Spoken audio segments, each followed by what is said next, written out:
You're going to do the closed session. Sorry, I thought he kicked it.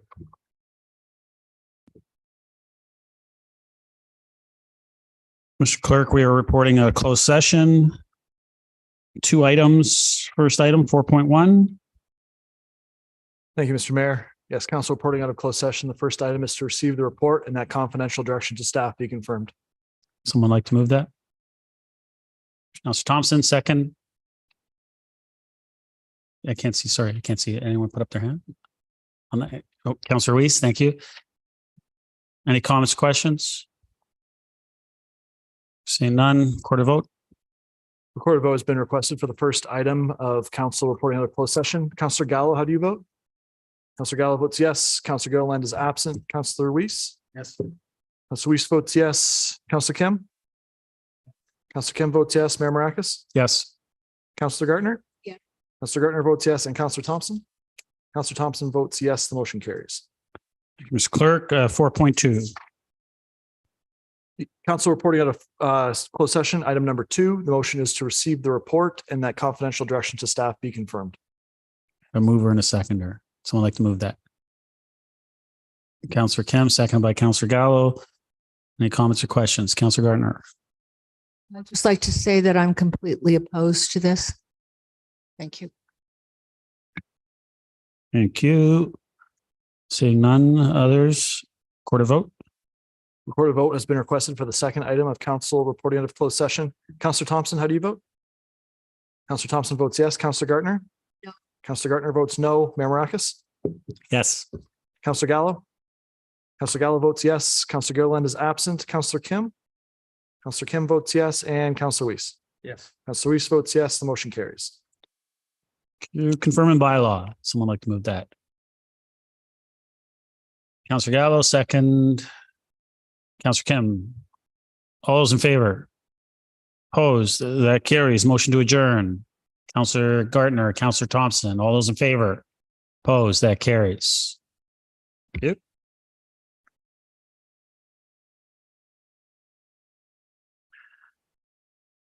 Mr. Clerk, it's 7:02 on July the 4th.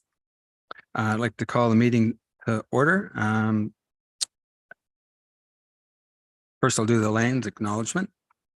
The town of Aurora acknowledges that the Anishinaabe lands on which we live and work are the traditional and treaty territories of the Chippewas of Georgina Island, as well as many other nations whose presence here continues to this day. As the closest First Nation community to Aurora, we recognize the special relationship the Chippewas have with the lands and waters of this territory. They are the water protectors and environmental stewards of these lands. And as a municipality, we join them in these responsibilities. We further acknowledge that Aurora is part of the treaty lands of the Mississaugas and Chippewas, recognized through Treaty Number 13, as well as the Williams Treaties of 1923. A shared understanding of how the rich cultural heritage that has existed for centuries and how our collective past brought us to where we are today will help us walk together into a better future. May I please have a motion to approve the revised agenda? Councillor Thompson, Councillor Gallo, thank you. Any questions or comments on the agenda? Hearing none. All in favor? Opposed? That's carried. Thank you. Declarations of pecuniary interest and general nature thereof. Are there any declarations of pecuniary interests? Seeing none, I will move to the community presentation. So we have one community presentation. Javed Khan, President and Chair of the 2023 and the 2023 inductees regarding the Aurora Sports Hall of Fame, presenting the 2023 class of Hall of Famers. Welcome, Javed, and inductees that are present. You have 5 minutes. Thank you, Councillor Weiss. Appreciate that. Just a correction, we did this last month. This is just a monthly update from the Aurora Sports Hall of Fame. So it's really just an update and giving you what we've been doing since the last time we saw each other. And so I wanted to just thank you for welcoming back tonight and provide you with just 3 specific exciting updates from the Aurora Sports Hall of Fame. Unfortunately, neither Mike Smith or Stu Bundy are able to join us tonight to provide an update from our Celebrity Golf Classic. However, I'm gladly here to share the update on their behalf. On June 21st, we hosted an unforgettable day of golf celebrating the summer solstice with over 100 enthusiastic golfers and commenced the event with a warm Indigenous greeting led by grandmother Kim Wheatley. We were honored to have the presence of several Aurora Sports Hall of Famers at the event, including Brian Stemmel, Jim Clark, Dave Giroux, Ryan Gartner, Alex Ansel, Marco DiGirolamo, Steve Vickers, Mike Kitchen, Mike and Colin Nesbitt, representing the late Colin Nesbitt, and Mike Palmetier. Additionally, Mike Palmetier participated in a thought-provoking roundtable discussion alongside 105.9, the region's Jim Lang. Joining him were two incredible athletes, Aaron Ambrose, an Olympic gold medalist, and Paul Rosen, a Paralympic gold medal winning goalie. During the engaging roundtable discussion, our panelists shared their experiences representing Canada and shed light on the significant impact that sports and mental health have had on their personal journeys. None of these extraordinary events would have been possible without the unwavering support of our sponsors. I would like to extend my sincere gratitude to our golf committee co-chairs, Mike Smith and Stu Bundy, as well as committee members Lisa Cook, Jim Clark, Jillian Redpath, and Colin Martin. Their hard work and dedication made this event a resounding success. We are proud to be part of the Aurora community and remain committed to promoting the rich heritage of sports in our town while supporting essential causes like mental health. A portion of the proceeds will be donated to the Canadian Mental Health Association, York and South Simcoe. I'm also thrilled to announce that our second annual Celebrity Golf Classic is scheduled to take place. Councillors, please take note, June 20th, 2024 at Pheasant Run Golf Club. Mark it into your calendars. I would like to extend a warm invitation to all who are watching on YouTube and who are here in person, as welcoming back also valued participants and sponsors who were part of this year's historic event to join us in 2024.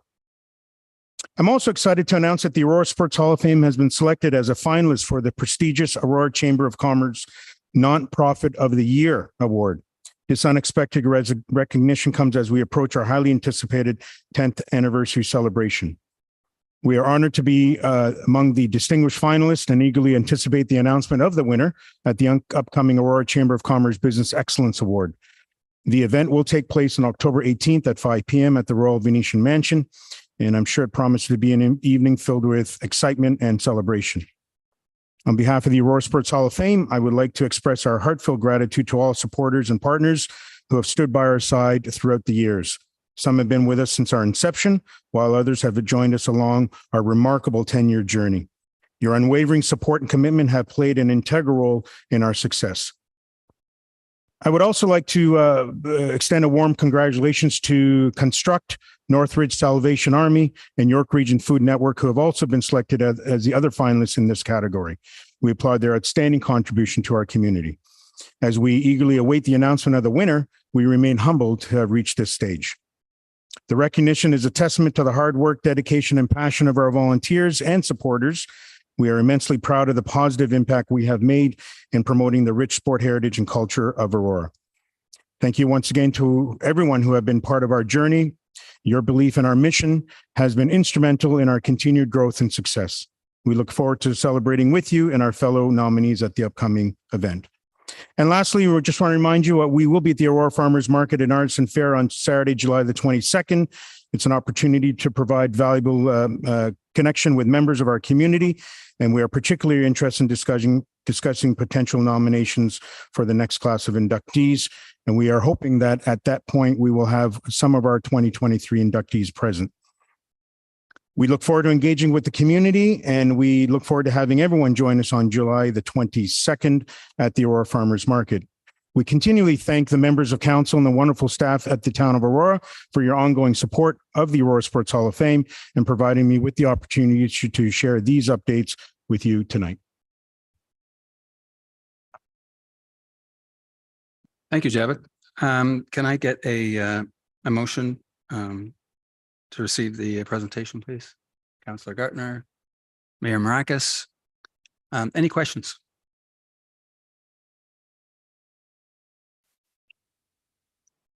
Mayor Marcus.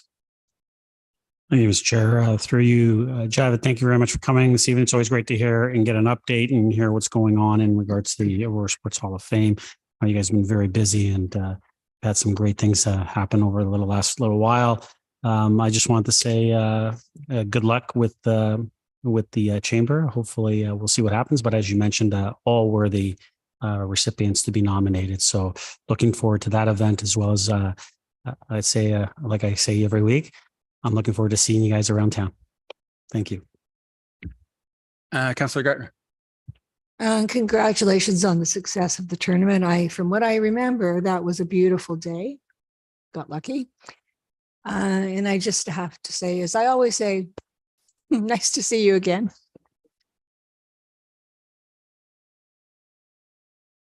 No others? Okay, all in favor, receiving the event? Any opposed? Carried. Thank you. We move to delegations now. We have a couple of delegations. The first delegation is John Reich, Aurora Barbarians Rugby Football Club, regarding item 9.2, CMS 23-030. That's the Aurora Barbarians proposal for Shepherd's Bush. Welcome, John. You have 5 minutes.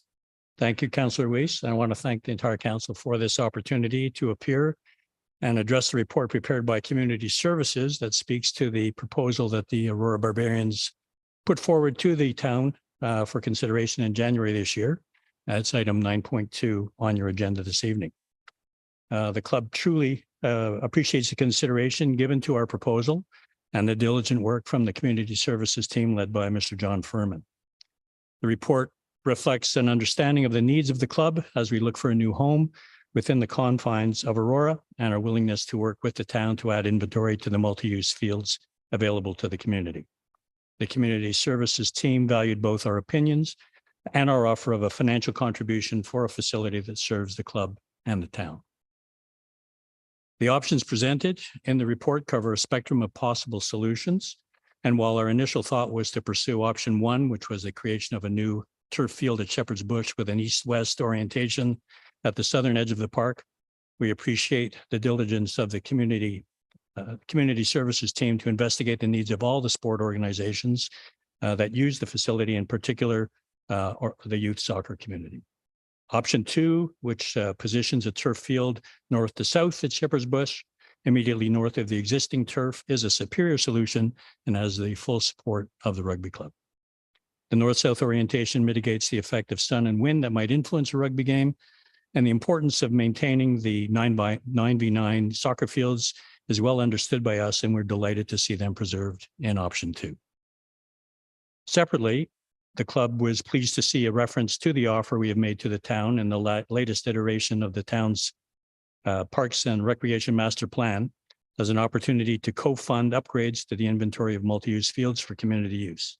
We believe the town, the rugby club, and other users will benefit from 2 turf fields with lights in one location and served by men's and women's change rooms. The co-located fields will be a boon to the town's sport tourism initiatives. I'm here tonight to reiterate the Barbarians' commitment of at least $1 million to the construction of a new turf field as per option 2 in the report, and confirm that our proposed clubhouse, if approved by the town at the same location, will be constructed at our own cost and will include washrooms and change rooms available to all field permit users.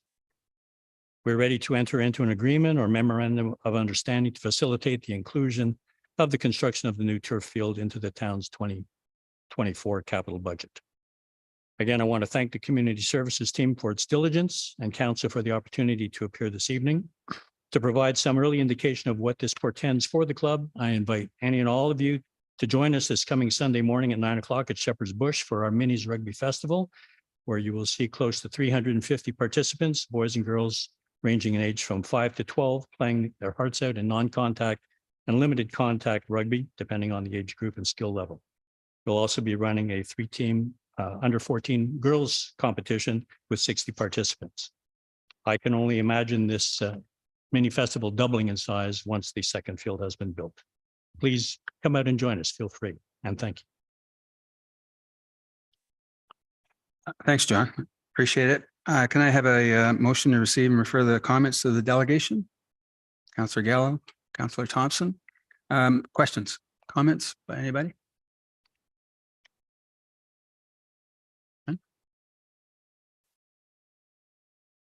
Can I get a, did I ask for the motion? Okay, we're all good with that. Hearing no questions. Thanks, John. Appreciate it. John, could I ask you one thing? What's the date and time on Saturday? 9 o'clock on Saturday. 9 o'clock at the- Sunday morning. Sunday on Shepherd's Bush. Just want Yeah. to put it in PSAs. Thanks. Okay. All in favor? Save the delegation. Thank you. Great. That carries. Our next delegation is Mr. Ishaq, who's a resident, regarding an excessive water bill. Do we have him on here?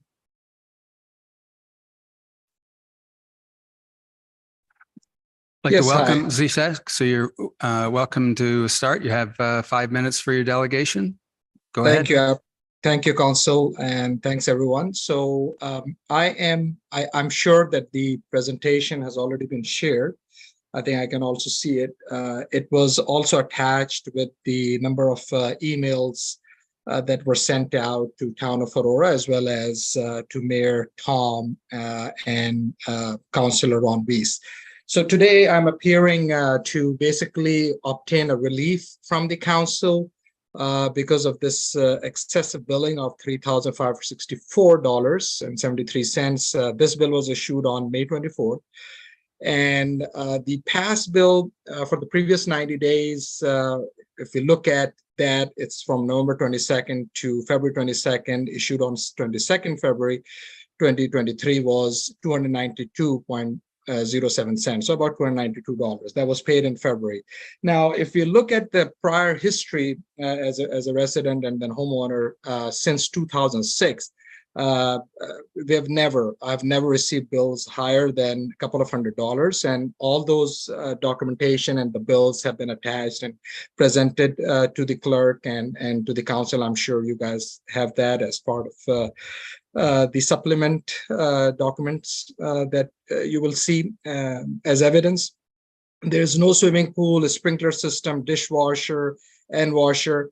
So it basically boils down to the issue of water meter is broken. And I was told that water can only slow down or stop completely one-sided and biased testing scenario, because these are really old water meters, and anything mechanical or even electrical, and even with this day and age with AI, anything in fact can go wrong. So just to make a claim that, oh, it can only be one-sided, it's just surprising and outrageous.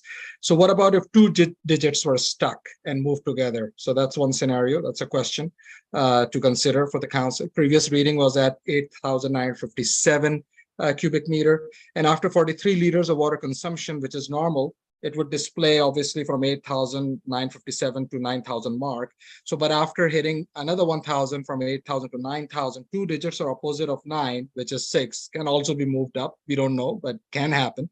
So faster, two digits can move together. It's a possible scenario. So water, toilets, pipes, faucets, etc., everything was tested and then argued to a point with the Town of Aurora emails, which I referred earlier, where both the mayor and the councillor were also copied. And I have also communicated with them, and they were kind enough to listen to me. So we're the only suspicion right now, right, of a water leak that might have occurred via toilet. So keep in mind now, toilets were tested too and no leaks were found. Now we're talking about 665,000 liters of water. I would like to point out that about 1,000 liters of water is equivalent to 500 car washes. So because a commercial car wash uses about 200 liters of water. So we're talking about 3,250 plus car washes here as well, just to keep that in context. And then also, if you look at a toilet leak, which were already thoroughly inspected and tested, but let's for argument's sake, the arithmetic does not add up. I mean, 665,000 liters of water also is equivalent to 175,664 and some gallons, right, of water. There's no way a toilet leak can be this high. One leaky toilet can waste about 200 gallons of water per day. So multiply that 200 by 90 days, and it's 18,000 gallons. So can anyone please explain to me where 157,000 plus gallons of water have gone? Obviously, there was no water tanker sitting outside. I've checked with everyone, and then we would have a bigger problem from law enforcement, I would say. But that did not happen. So why WAMCO, another point, why WAMCO did not install a digital meter prior to May 26, when they were contacted in January, timeline, bill was issued on May 24th. That's an interesting timeline. I sent an email about excessive billing to Town of Aurora on May 25th and left a voicemail and escalated it to management. Received a call back from Catherine Marchsley. I hope I'm pronouncing her name correctly. She's a supervisor on May 26th. So I appreciate that call, and it was appreciated. Same day when a WAMCO agent also appeared and announced and installed the digital meter outside of the house. Though I appreciate the WAMCO agent showing up on May 26th, this should have been done months ago. And he showed up unannounced. And then there's also exchange of emails where I had to take, I mean, they have to been given consent, what have you. They never needed access inside the house as well. So anyway, there's lack of service from Town of Aurora. That's another key point to consider. Multiple phone calls were made to council and mayor, so they were fully aware of this issue and what has transpired to date, because they were also copied on all correspondence via email to the Town of Aurora. So I think the case is pretty much straightforward. So the process is also broken because I was informed that I will be contacted, but no one contacted me prior to the deadline of Friday, June 16, deadline issued by the Town of Aurora. So as a taxpayer and then as a homeowner, property owner, I'm bringing this entire situation to the council that this excessive billing of 3,564, given all the arithmetic and all the details, and then the bills that I've assigned, the bills that I printed and obviously sent it out, and I'm sure you guys probably have the printed copy, which I think the clerk told me is about 205 pages. So we have some material to also correspond to and refer to. It cannot just happen, right? I mean, there was some obviously issue with the water meter, and then sometimes things happen. And this is a scenario where all that water, thousands of liters of water and gallons of water have gone. And there's no possible explanation other than there's a faulty if I can interrupt for a moment, you're past your 5 minutes. So okay, thank you. Wrap up, please. Yeah, so I just want to just wrap it up in 10 seconds that please review this, grant me relief and provide some relief in terms of this situation and extenuating circumstances and all this lack of service and all the issue in terms of what has transpired, the WAMCO, the billing, and then excessive billing, and then the past track record since 2006 of water bill. Thank you. Thanks very much. I may have a motion to receive the comments of the delegation for information. Councillor Gartner, Mayor Maracas, any questions or comments to the delegate?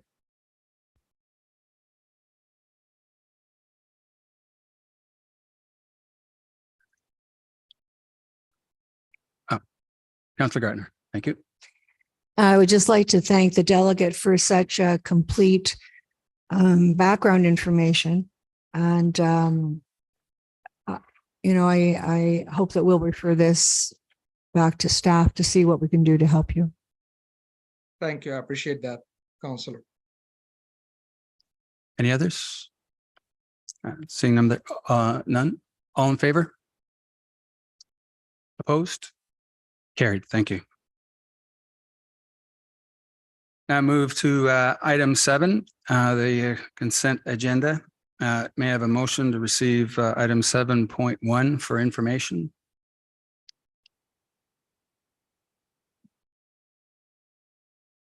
Motion.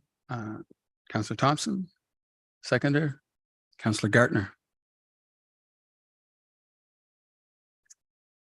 Are there any questions or comments on the item?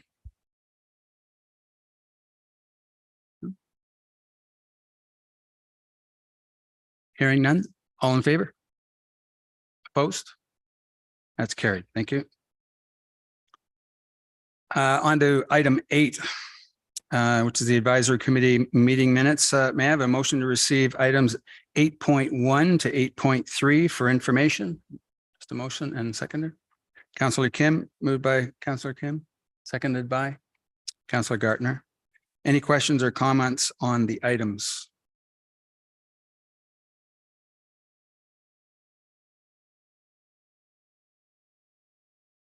Seeing none, all in favor? Opposed? That's carried. Thank you. Let's move into item 9, consideration of items requiring discussion.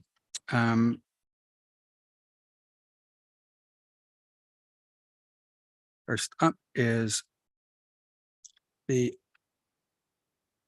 report number CMS 23-031 be received, and that the recommended operating plan financial strategy for Town Square be included in the proposed 2024 budget for council's review and approval, and that council approve in advance of the 2024 operating budget a new full-time IT support technical production position in support of Town Square's operations to be funded through the operational budget savings to be achieved through a planned reduction to the Aurora Public Library's ongoing funding requirements.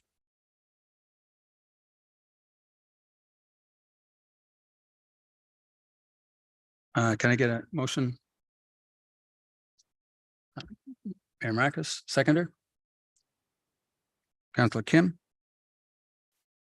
Comments or questions?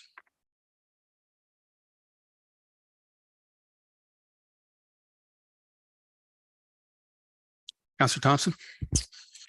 Thank you. I guess my first question for you, Mr. Chair, is with respect to the request for a new full-time IT support / technician production position, and that it be funded through the plan reduction to the APL's ongoing funding requirements. Have these conversations happened with the library? Are they supportive?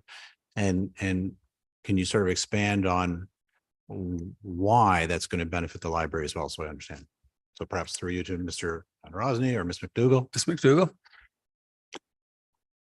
Through you, Mr. Chair. Yes, the conversations have been had with our CEO of the library, Mr. Gorman, with our CAO, and they are understanding of what is to transpire and are in agreement with the information. They understand this role will be supportive not only for their services, but as well for the overall Town Square site. So they were prepared to make this consideration in support of the entire project or in site as it becomes a one whole complex. Thank you. And then as a follow-up, and it's been talked about briefly over the years, but is there any opportunity for further collaboration with the library when it comes to IT to generate further savings or efficiencies for both organizations who are so closely related? Through you to Ms. McDougall or Mr. Nadarozny. Mr. Nadarozny.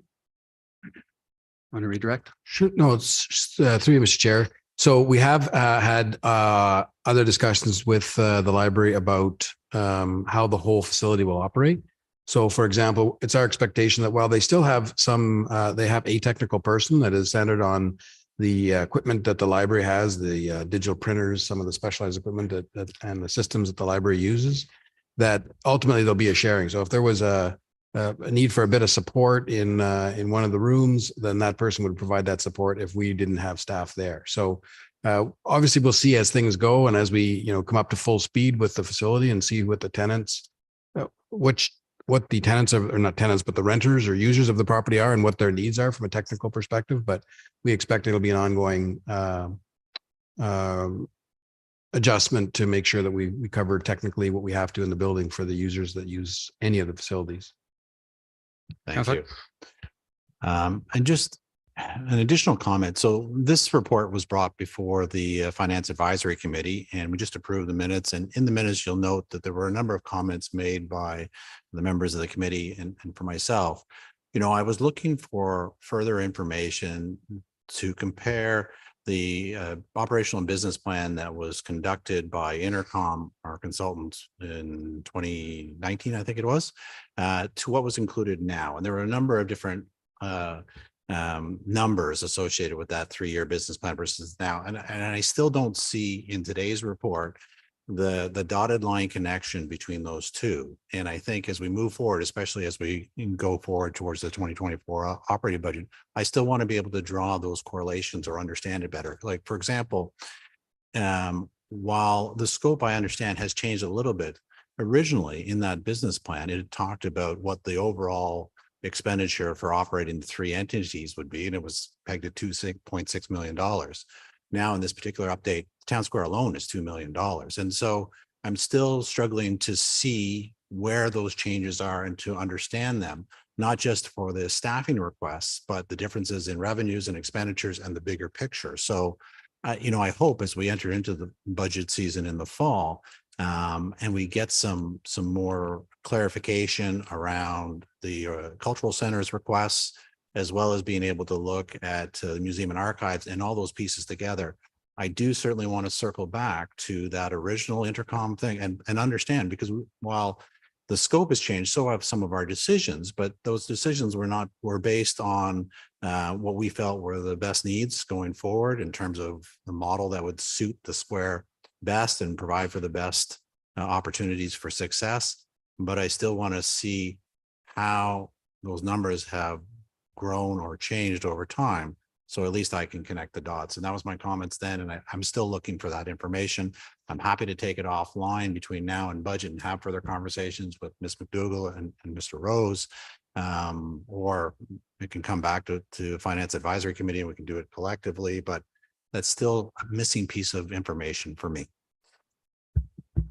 But since the recommendation is really you're just approving this in principle, but really it's still subject to our review and approval of the 2024 budget process. I see no reason not to move forward with it tonight, but I'm still looking for that more information. I still can't connect the dots between what we approved in 2019 financially and what's before us today. Thanks, Councillor Thompson. Other questions, comments about this? Councillor Gartner. Thank you. Some questions first to Mr. Rose. Mr. Rose, the reduction in the library's operations, the funding that we're going to use from that, could you outline that? And also with respect to any unused ATS funding? Mr. Rose.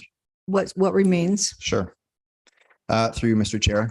So just to reiterate the question, Councillor Gartner, the first question is specifically again about the library savings. Can you just repeat that one for me, Yes, please? one of the parts of the motion is about the library funding, them not using some library funding. I didn't see in the report what that is from. If you're looking for, through you, Mr. Chair, if you're looking for just specifically what that dollar amount is, it'll be similar to a service desk analyst in our pay schedule. So the salary would be anywhere from low 70,000s up to 85,000. That's exclusive of benefits, of course. So that's a staff member they didn't need. Yeah, through conversations with Mr. Corman and Mr. Nadarajani, there was the determination that we needed IT and AV support at the library. Specifically, at the time the conversations were had for the new library spaces that came online, as well as Magna and Lebovic. And so Mr. Gorman said there was a position that he hadn't backfilled in some time. And the conclusion was that position would then be inherited by the town. So one less FTE for the library and one more for the town. Thank you. And it says in the report, it's talking about the unused ATS funding. Do you know what the amount of that is? Actually, I have that number. The number is $704,000 of unused town square operating dollars between 2019. Did I get that right? Thank you. Between 2019 and 2020. So that money has been that's money that was unspent from when we started the incremental increase of 240,000 in 2019. And so 704,000 has been put into the tax stabilization reserve. And the recommendation tonight is that if there is any, and again, it will be made during the budget process as well. If there is any budget overruns between 2024 and 2026, we'll be able to use some of that tax stabilization money that we saved up. Thank you. I'll follow up maybe to the treasurer. So of the $740,000, we have 704 left. Are we talking about the 740 that we raised through the taxes, the 0.5s? Through you, Through you, Mr. Right. Chair. Van Council. So this is the amounts that are remaining from the those increments that we've had over that 3-year period. So there was $240,000 a year over Times 3 3. years to get to 720,000.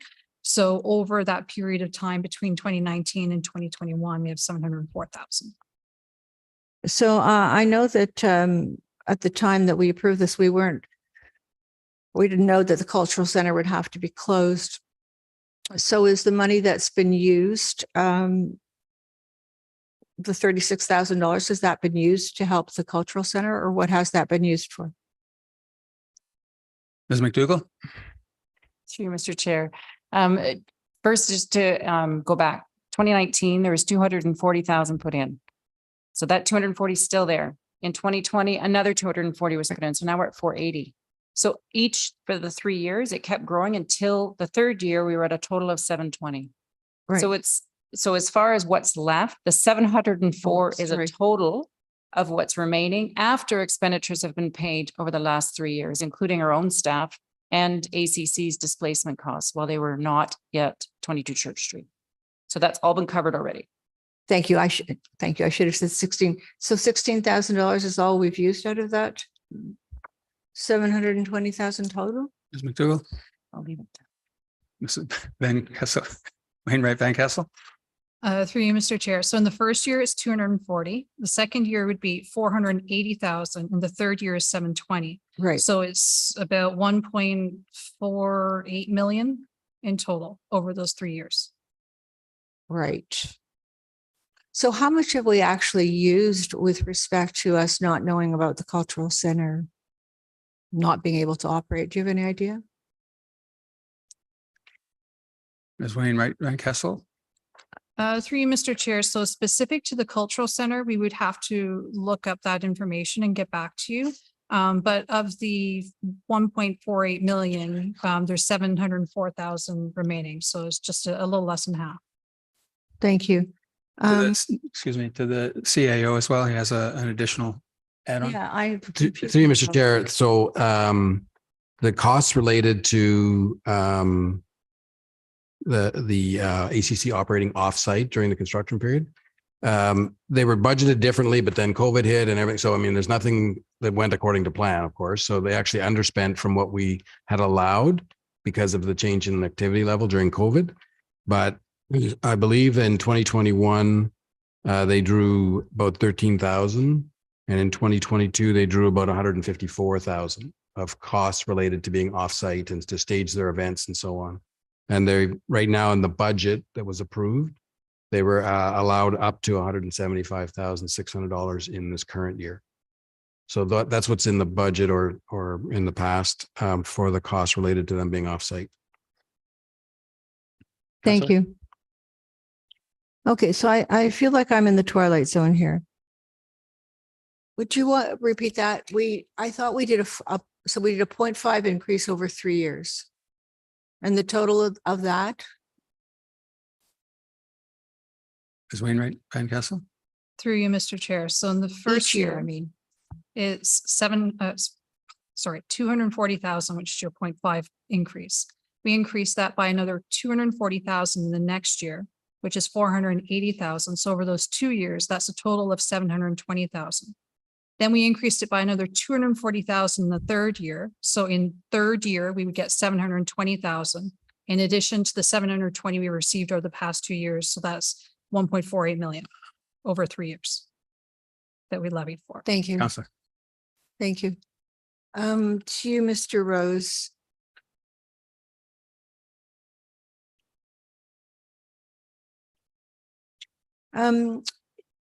I sent some other questions to you, which I think you have. Perhaps you could answer them.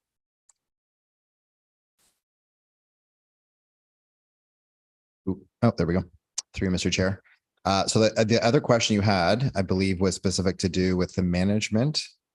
Well, maybe it was a twofold question. One was specific about the role of the cultural center. And then one was just sort of about the, not sort of, but it was about the management. So I would say, in terms of the cultural center, as far as I think the question was moving back, so where they were previously and then moving back into 22 Church Street and having access to the expanded spaces. Again, this is as it's coming through. We've had conversations, Ms. McDougall and I, for a number of months now with the board of directors for the cultural center and the staff meeting about the services agreement as well as the lease agreement. And both of those documents, are forthcoming. And they spell out, more or less the relationship, specifically the services agreement, what the town is willing to provide in exchange for the cultural center delivering cultural services on the town's behalf. What we envision, I believe, for Town Square is that they'll come back and they'll continue to provide those cultural services. They'll continue to be the main provider or provider of cultural services in the community.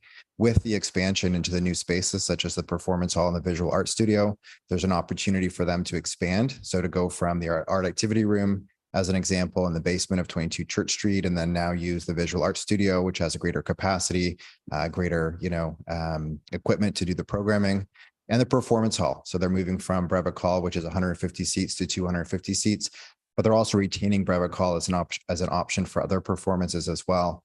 So in terms of the programming, there's an opportunity to continue to basically replicate what they were doing previously, which is programming focused on visual arts, arts education, performing arts predominantly.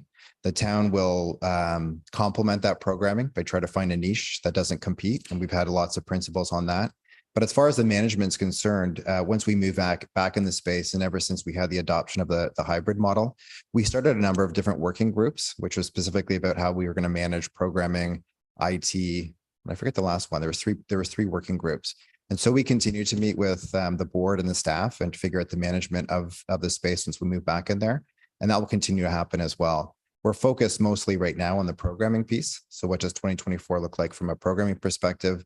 And we also are meeting a lot about slowly, again, meeting a bit more about the grand opening and how we can work together on that. Does that help at all? I'm going to tell you what I got from that, and you'll tell me whether I'm right or wrong. So, they are delivering programs like they used to, and there is no management component.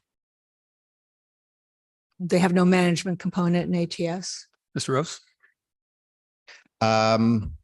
Maybe I would just ask for a qualification on management, but in terms of what we've agreed upon, Yes. Is that the town would deliver a number of different services, and some of those services, a lot of those services would be provided to the cultural center free of cost. So one is facility management. So we've always done facility management as far as maintenance and facility maintenance. Room setup and takedown for the programs that will continue for the cultural center at no cost. The change is that the cultural center used to have facility supervisors, which they called facility supervisors, and they were, partly responsible for the rental program that happened at 22 Church Street. So that's no longer, part of their responsibility. So taking the bookings and the rentals, that will be Mr. Furman and his staff will be doing that through the customer service staff that we have there. So again, that's something that we've taken off of their plate and allow them to reorg a little bit with some of those staff that used to do that position. We've also agreed to run the box office as well. So that's a position that we'll do. There will be some staff recoveries, but again, that's a service we're going to provide the cultural center at minimal cost to allow them, to run their programs. And then on the flip side, we've agreed that the cultural center will do front of house or in some capacity, yet to be determined what that level of service will look like. And then the other one is technical production specialist kind of roles within the performance hall specifically. So running the AV, the sound, and the light technology. Thank you. You do mention here a sum that we could expect to could be required, but because the operation is going to be lean and efficient, that it's been reduced. So first of all, I would expect that any operation that we do would be efficient, but my concern is with lean. What do you mean by that? Mr. Rose? I think what I mean is that rather than try to anticipate where we're going to be as far as what we have done and which our budget projections show, we rather than hire the staff up front and wait for, the demand for programming and space to come subsequently. I think what we're trying to say is that we want to open the building, be as lean as we can as far as our staff complement is concerned, knowing that we have, the staff that are going to be in that space are passionate and they want to work and they're willing to do multiple roles or whatever has to be done to make sure Town Square is successful. And then if we can make, the business case and the argument that, oh, maybe we need another, cultural program assistant to help us with programming because the education programs are extremely, popular, or, that we have more demand for space rentals than we anticipated. At that point, we would come back to council, likely through a budget process, and ask for additional staff. But at this point, we think we have the staff complement we need. And we realize that, the largest, cost for any facility is going to be staffing. So we just want to be conscious of that we're trying to be as efficient as we can on those staffing dollars. Thank you. Okay. Councillor, could I, just because your time's up for this round, could I move on to others and Yeah, come back to you thank you. for, thank you. Councillor Kim.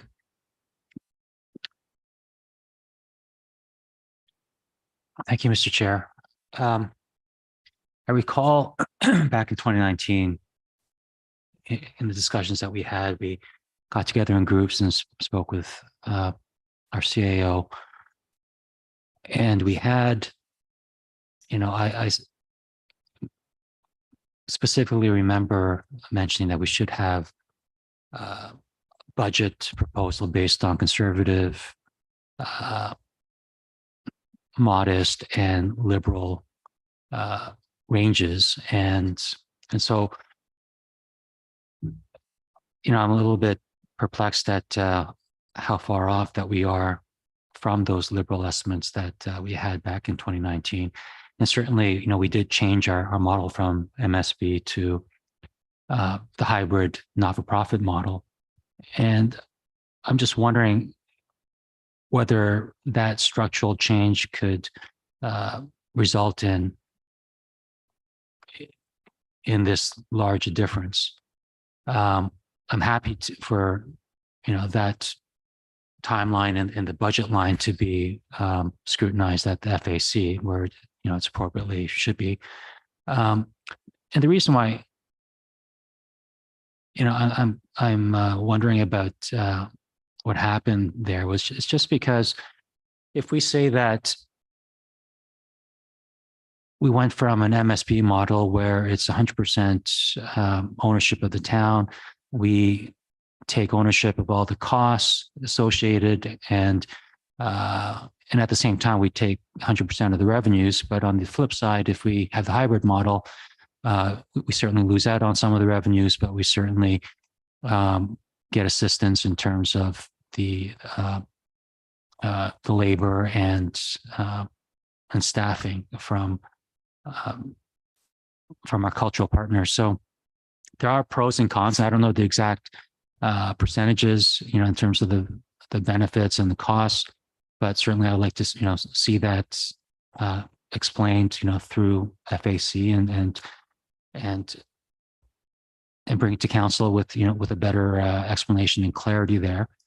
Through you, Mr. Chair, to Ms. McDougall, on page 4, on the third bullet on the top, it states the ACC will become the main programmer of the performance hall and visual arts studio and will continue to have access to their traditional spaces and so forth. Can you clarify, through you, Mr. Chair, what exactly it means when it states the ACC will become the main programmer? Does that mean that they'll have the majority, or Mr. Rowe, sorry, either? Does that just mean that the ACC will have the majority of the performances, or that they will be coordinating and running the performances, whether it be town originated or any other cultural partner? Ms. McDougall? Okay, Mr. Rose? Thank you, Councillor Kim, through you, Mr. Chair. It means both, actually. So it means terms of frequency. So how many uses the Cultural Center will have in the performance hall.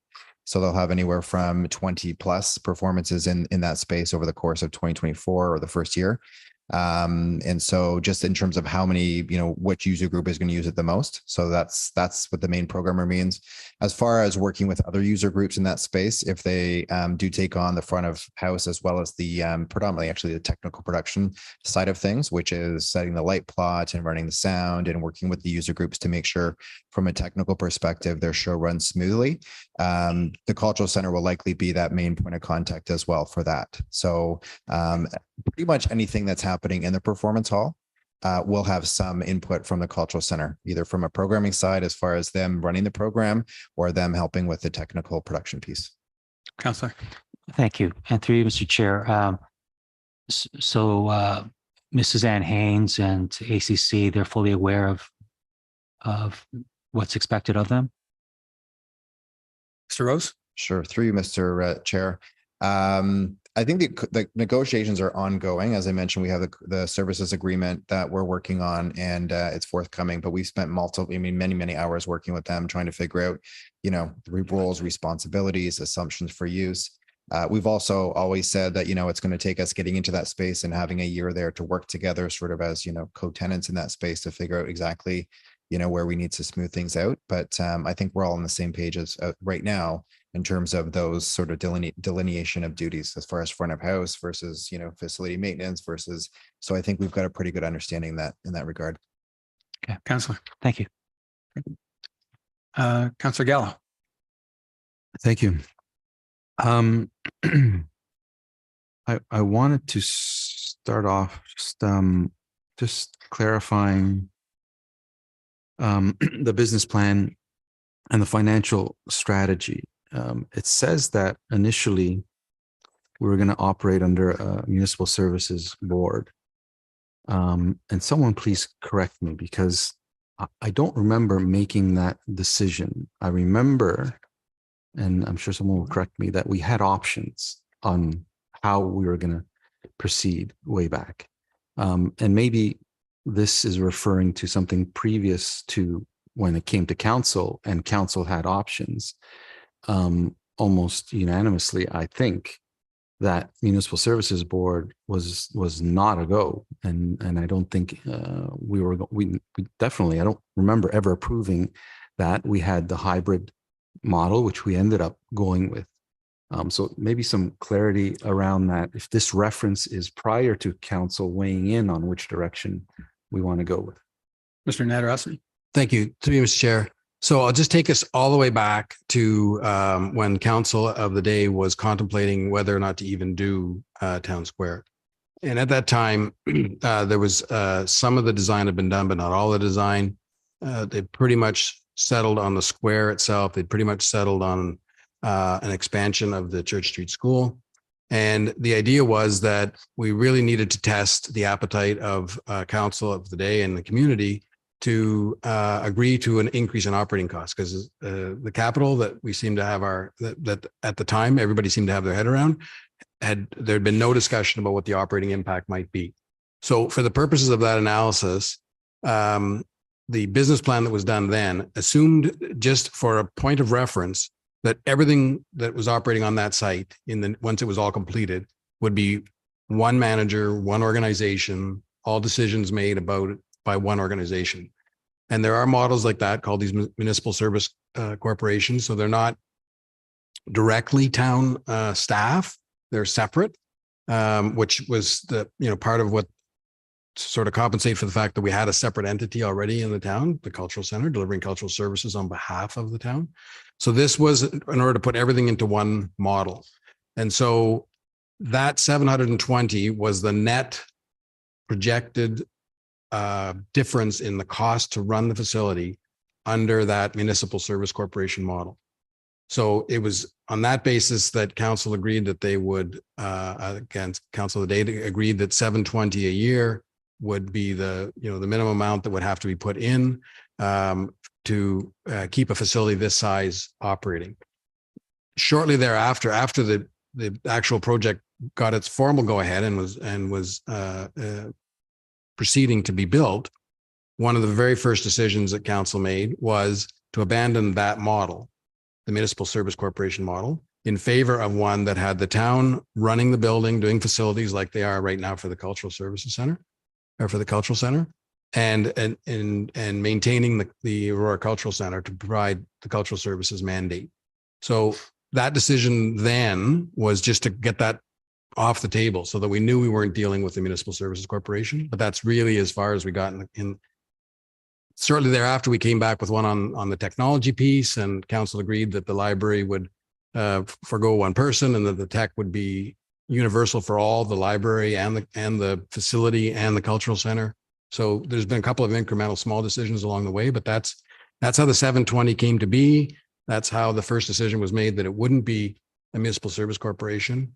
And with that decision, the model changed instantly, because under the municipal service corporation, all the revenues, whether it was a ticket sale from a concert or whether it was a room rental, was all into the same bucket. And once it was decided it would not be a municipal service corporation, then now we were separating buckets, we were separating staff, and we've had to move forward with planning from that perspective. Councillor? And that's how I remember it. So this reference is prior to council making a decision on which direction to go. Did council, through you, Mr. Chair, ever make a decision to go with the municipal services board? Sir Nadarosny? No, but through you, Mr. Chair, no, but to be fair, we didn't ask council at the time to make a decision for municipal service corporation. We just had needed a point of reference about how we're going to manage this. And given that we didn't even know what exactly we were going to build, we just lumped we lumped the library, we lumped our facilities, we lumped some of the community stuff we were doing, and we lumped the cultural center into one bucket and developed something and called it a municipal services corporation model, assuming that it would all be run by one entity. So it was only for a point of reference to establish what would be a reasonable staffing for that. What do we think are going to be the operating costs of that new facility, and so on and so on. So it was only to start with our assumption base for the purposes of a business plan. Councillor? Okay, that's right. I mean, I just don't. I think I was on council long enough. I don't remember ever voting to have that.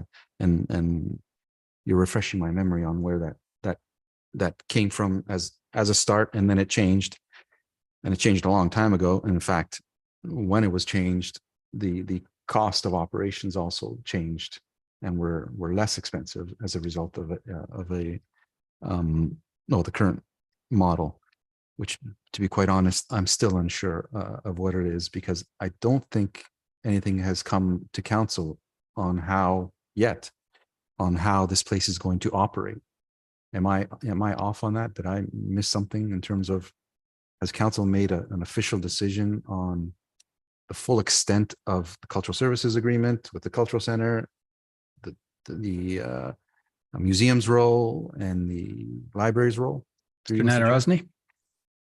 To you, Mr. Chair, we've never brought such a holistic question to council, but we have an operating agreement with the cultural center, and this revised business plan and budget assumes that all of those services that are right now in that cultural services agreement would be maintained, that the cultural services, the Aurora Cultural Center would be able to move back into the building and just pick up where they left off in terms of programming, in terms of education that they offer, concerts that they offer. They would gain capacity, as was stated earlier, from a maximum of 150 seats to 250 seats. So they gain some functionality. Our expectation is that as we go through, we would, if there is to be a modified services agreement, then it would explore changes from that model. So in other words, if they want to offer more than they were before the day they left, then how does that look, and what is the impact on the overall budget for the whole facility? So right off the bat, we saw alignment with the cultural service center, the Aurora Cultural Center, providing the higher end tech support for productions, because certainly the lion's share of those productions will be done by the cultural center. So very early, we basically had alignment that they would provide the technical support for those kinds of productions. And then the front of house was another area where they have expertise in terms of the visitor experience when they come in for a concert and so on. So whether it was one of their own, which again is going to be the lion's share of them, or whether it was another activity, they would provide some of those services. So that's what a new cultural services agreement might put on paper. But to get, to make sure we have basically enough resources to even get the thing open before we decide who's doing which part of it, we're trying to eat the elephant one bite at a time by bringing it to you at this stage with what we see as the minimum staffing component in order to have the cultural center doing what they did the day they left, and the programming that Mr. Rose has built into the new facility once it gets operating. Councillor? It's very confusing. I'll be honest. I heard there's negotiations happening and something might come to us. I always expected something to be coming back to us in detail on basically the four parties that are involved: us, cultural center, the library, and the museum, so that it's a very clear picture on who's doing what everybody's role is. And to me, I don't see that as from council. Staff may, and it may be very clear to you. I don't know if decisions were made at the staff level and council is still to make those decisions, if it's anticipated that that type of report comes to us, I'd certainly like to see it. I'd like to have a good sense of how this place is going to operate, what everybody's role is going to be in very precise detail. It seems a little bit, no offense to anyone, wishy-washy. It's not an easy thing to do. And I can appreciate that's not an easy thing to do. But in order to accomplish what we're being asked to do tonight, and in absence of that, it's a hard decision for me to make.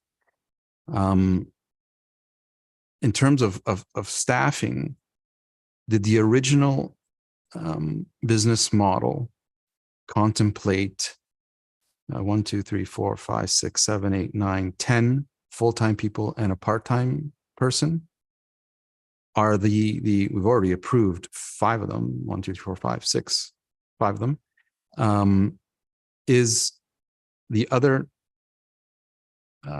positions new as a result of, well, this 10,000 square feet, which I think is somewhat unclear to me. I suspect we don't need 2, 4, 5, 6 people for an additional 10,000 square feet of operating when a lot of it is public space, a bridge. You know, the rooms in the library were there before. Is that all new as a result of this 10,000 square feet? Mr. Natarajan, you want to take that? So I'll let Phil has been working on the details, and he may be able to shed some light on the details of it. But I cautioned council about trying to do an exact apples to apples comparison of the hypothetical business plan that was to really just establish what is the realm of possibility of extra cost to the taxpayer to have a facility this size, and where we are today as we prepare to open the facility. There are absolutely some parallels, and to Councillor Thompson's point earlier, we can do a better job of making some of those linkages for sure and showing where it deviated, but it's a different management model altogether. And we're basically carving off anything that the Aurora Cultural Center was doing and saying, well, that's, you know, all the stuff they were doing the day before they left is all the stuff they're going to do again. And we were trying to do something more holistic. It got, as you've said, it's already hard to follow even in this model, which we think we've simplified. You should try being in the rooms for the day-long sessions we had, trying to break down how we would, you know, come as one group and just say, here's everything you get for whatever the price tag is. And instead, what we've done is we've said, okay, we need to get this discussion down to the level, because we have a budget coming up and we have an opening coming up, and we have to have staff in place and we have to have an operating budget in place that reflects the facility that is now being built. And so that's what this is doing.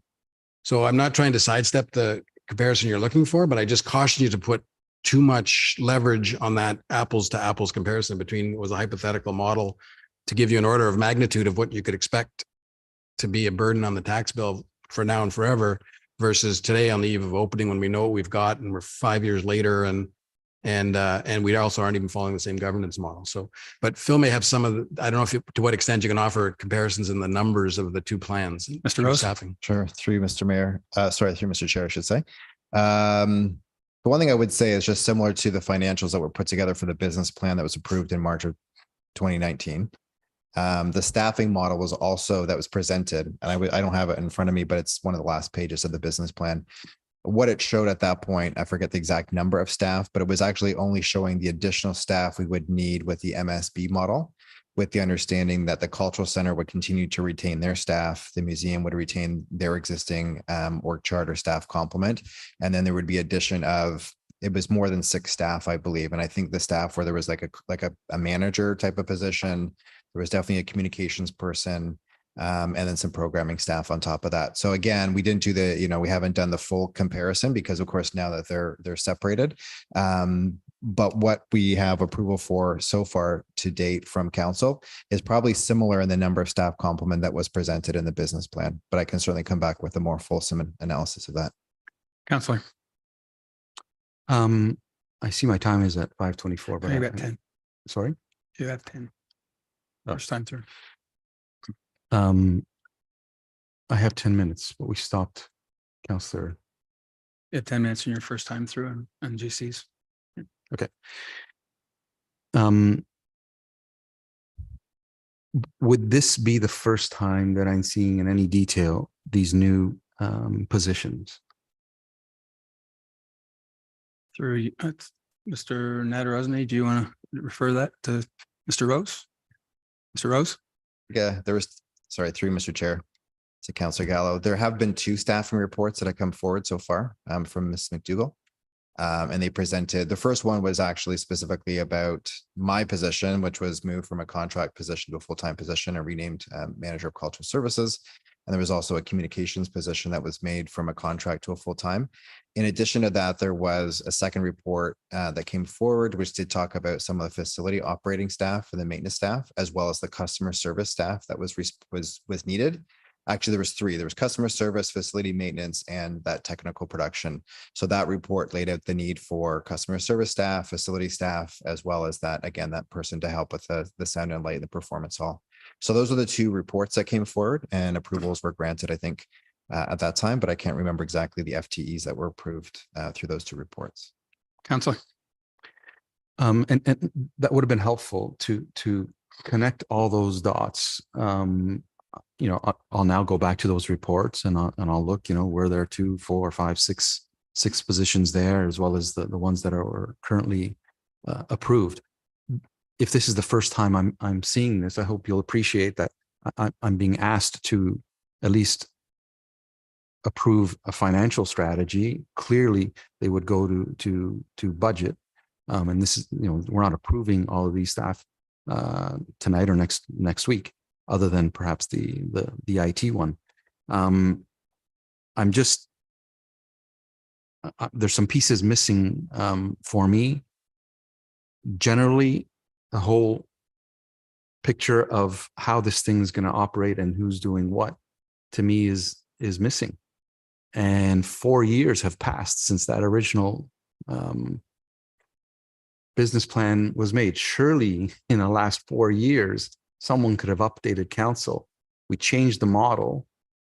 This is, you know, granted, we had COVID, lots and lots of uncertainties, but 4 years in, we are being asked to approve at least one person, a bunch of financial commitments, and some of the funding model is really temporary, taking out of rate stabilization, even though we partially funded it.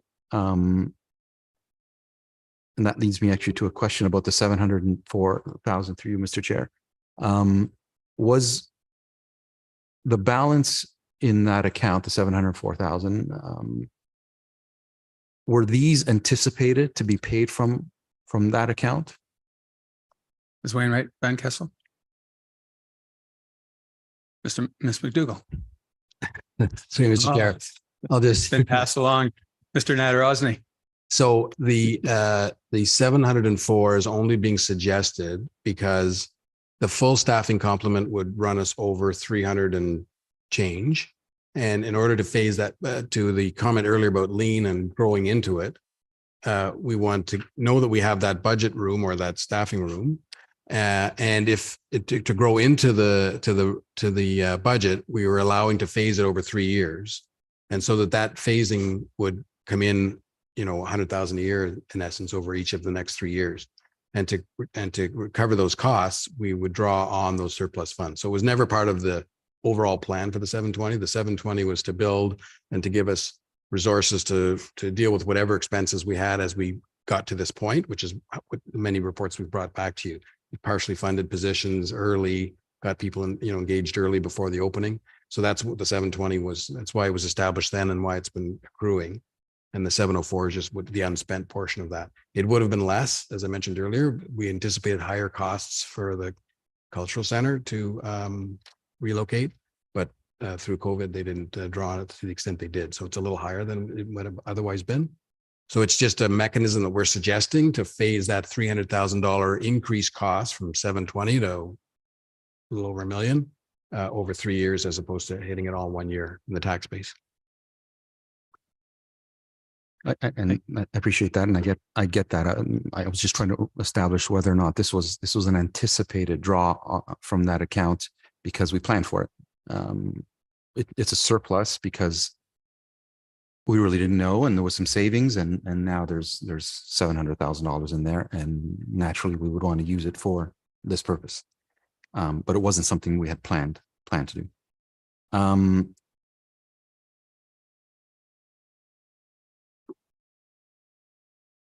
I'll leave it for now. Thanks. Thank you. First time, Mayor Marcus. Thank you, Mr. Chair. I think I'd like to see a little bit few more things in here when we get to budget. I mean, ultimately, I think as was mentioned, that this is probably going to be a really deep dive discussion come 2024 budget. But also through you to Ms. McDougall. Ms. McDougall, is it possible in our report tonight, it does talk about all the previous reports and it lists them, but could we have them attached? Because I think that's important, because some of the things that I'm hearing around the table would be able to be explained if we actually have those reports and we could look back to them. You know, there's two. That was one was in March 2022 in regards to staffing. There was another one in regards to staffing that we discussed and made decisions in June 21st of 2022. And then also when I looked back, as I pulled it up, when we looked back in June of 2020, which is listed on one of the reports that came to us, what was actually recommended and we passed is that a not-for-profit municipal hybrid model be approved as the government's model for the future operation of Library Square. And there's actually quite a few recommendations within there that talks about working with the cultural center, working with the library, working with our programming working group comprised of town staff, key stakeholders. So this is stuff that we've approved as council. And I think it would be important information for each of us to be able to just pull it up very quickly instead of just seeing that there was a report there, because I think that, as I mentioned, it would be able to answer a lot of the questions that we're hearing this evening. But I appreciate a lot of the questions that have been asked, and I'm looking forward to having that discussion and how do we move forward appropriately as we get closer to opening date and as we work through the 2024 budget. So thank you very much. Ms. McDougall. Through you, Mr. Chair, to you, Mr. Chair, through you. Certainly, we can do that. That's not a problem going forward. Thank you. Second time, Councillor Gartner. Thank you. Following on Councillor Gallo's comments and Mr. Nadarozny's, we had a hypothetical business plan. We made assumptions. And at this point, we need a detailed business plan. We need a detailed operations plan.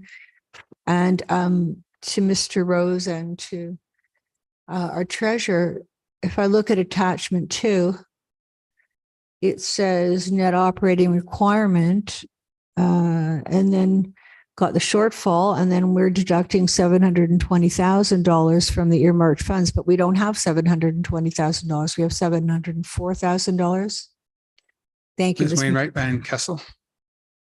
Through you, Mr. Chair. So the 704,000 is the unspent funds over the last 3 years. Yeah. But we now have $720,000 sitting in our annual operating budget on an ongoing basis. So that's the 720 that's already in our budget that's being deducted off of attachment 1. And we'll be using that every year. Ms. Van Kessel. Through you, Mr. Chair. Yes. So that's in our base budget on an annual basis to cover the annual operating costs of the square. Thank you. I confused the amount and the base budget. With respect, going back to you, Mr. Chair, to Phil. Sorry, you're on the hot seat. So I ran out of time, but when the report says lean, it's not going to affect the quality of the programming that we're offering. There we go.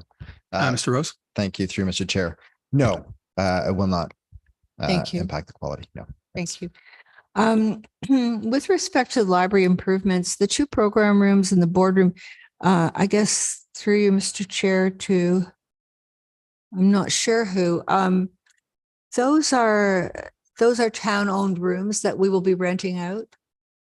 Town-controlled rooms that we'll be renting out. So they don't belong to the library. Ms. McDougall. Through you, Mr. Chair, that is correct. The town will be renting those spaces out and facilitating any use of them. Thank you. Councillor. I think, the questions have been interesting. The comments have been interesting. I think this needs a lot more work. Maybe that work is coming to a budget meeting, but we are being asked to approve this for council, so. That's it. If there's no other comments, I'd like to ask a question or two. The Councillor Thompson right at the top made mention of the FAC, and I recall a conversation in the FAC about creating a business plan and a budget that was projected over a number of years as opposed to the single year that we have right now.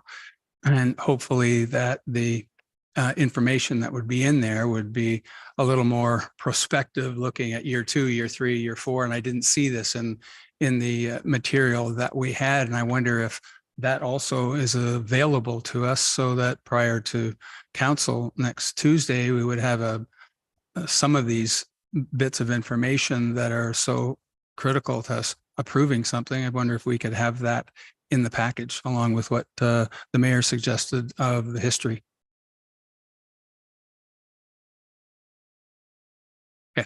Sorry, through you, Mr. Yes. Chair, certainly we, as far as the operating budget and the year progression from 24 to 26, you're being shown 26. We wanted to look at the out year. Phil would have that information that could be shared for the as we progress through those 3 years. Certainly we can share that before next week. Okay, thank you. Second time, Mr. Gallo, or Councillor Gallo. Thank you. Just quickly, based on what I've heard tonight, is it the intent of staff to bring back a revised business plan similar to what Councillor Reese, I guess, is suggesting to council? Mr. Nadarozny, or should I go to perhaps Ms. McDougall? Thank you. Good. Through you, Mr. Chair, it would be, but however, not before next Tuesday, if that's what you're asking specifically.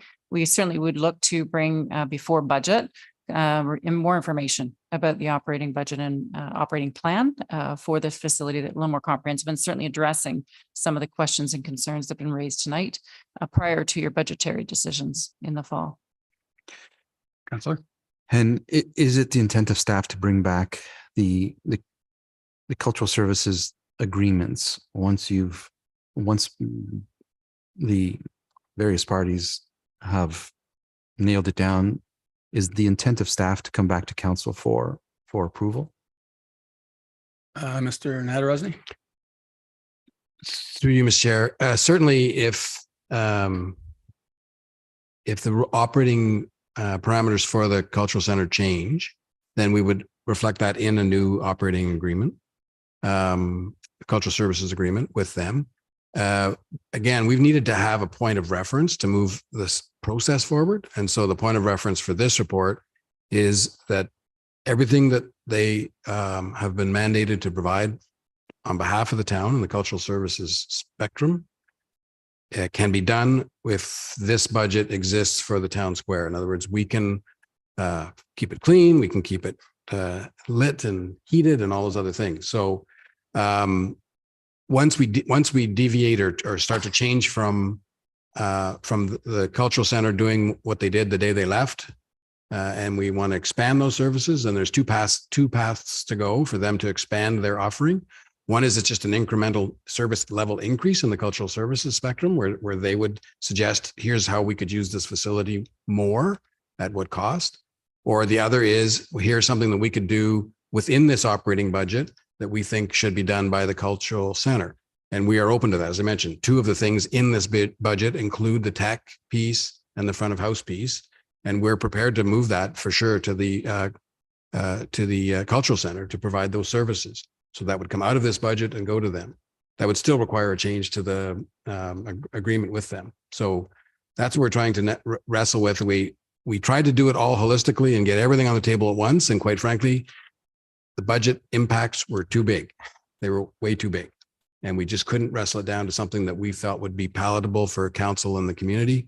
And so we've decided that we would start with, okay, let's move the cultural center back into the building and get them doing everything they were doing before with more seats to do it and grow from there, both as a partnership, but also as a facility that starts up and gets going. So only if that cultural services agreement deviates from the current agreement, will it come back to us? I think I got, that's kind of the gist of my question. There was a lot more to that, which is also very interesting because it's 2023. This place is probably going to open within 6 to 8 months, and we still don't have that nailed down, and that bothers me. You mentioned that, you know, there wasn't something else you would have proposed to council, but the budgetary implications were too big. I'd argue that what's in front of me is actually too big for me to digest. Had you had come, and I have no issues with approving the full-time IT support, but that second clause I will not be supporting, absent of a business plan, absent of a solid agreement and cultural services agreement with all parties. I don't think we should be proceeding until those details are concrete. It's 2023. We're operating off of a business plan from 2019. Yes, there's been much work that's been done since that plan, and a lot of communication to us and approvals, but nothing in a concise, proper business plan to us on how this $60+ million project is going to operate. So I won't be voting for 2. I have no problems with 1, and I have no problems with the full-time IT going forward.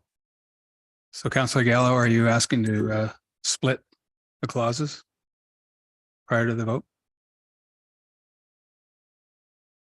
1 and 3, and then 2 separately?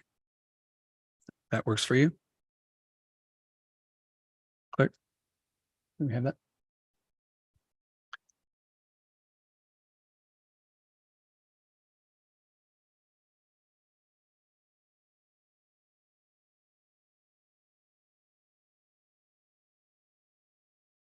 Are you going to put that up? 1 and 3 first, then we'll do 2 last.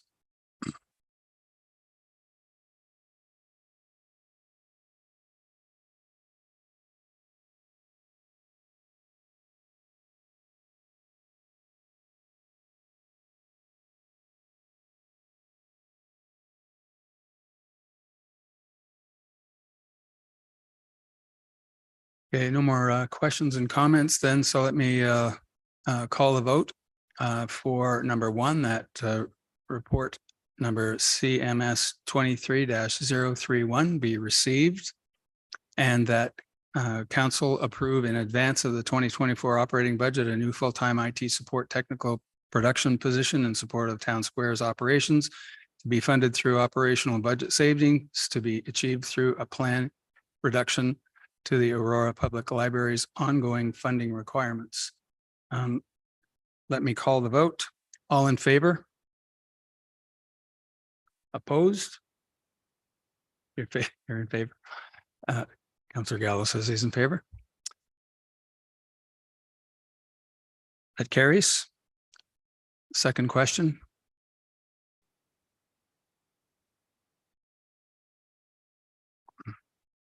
That the recommended operating plan financial strategy for Town Square be included in the proposed 2024 budget for council's review and approval. We call the vote on that. All in favor? Opposed? 3 versus 2. Pardon? Oh, opposition. I'm in favor. So, no, I'm not in favor. Okay, it's opposed, it's defeated. Okay. Thank you. Move along to 9.2. CMS 23-030. That report CMS 23-030 be received, and that staff be directed to further investigate option 2 for the development of a second artificial turf sport field at Shepherd's Bush, and that staff prepare a capital project for council consideration as part of the 2024 budget. Can I get a mover and a seconder on that? Councillor Thompson, Councillor Gallo. Comments, questions? Councillor Gallo. Thank you. Through you to, I'm not sure who, Financial. I'm trying to get a better understanding of when we investigate option 2, what's the next steps? What would come before council if this was to move forward? Ms. McDougall, do you wish to refer that to Mr. Furman? Thank you, Mr. Furman. Thank you, through you, Mr. Chair. The next steps would involve coming to an agreement with Ontario Heritage Trust. We've initiated discussions, but we still need to continue that path and get final approval from OHT to make that change to the lands as they're the property owner. Next step would be then to also dive a little bit deeper into the cost estimate and prepare a proper capital sheet for council consideration in the budget cycle, and then we would enter into agreements with both the Aurora Barbarians on the details and enter into an agreement with OHT. Councillor Gallo.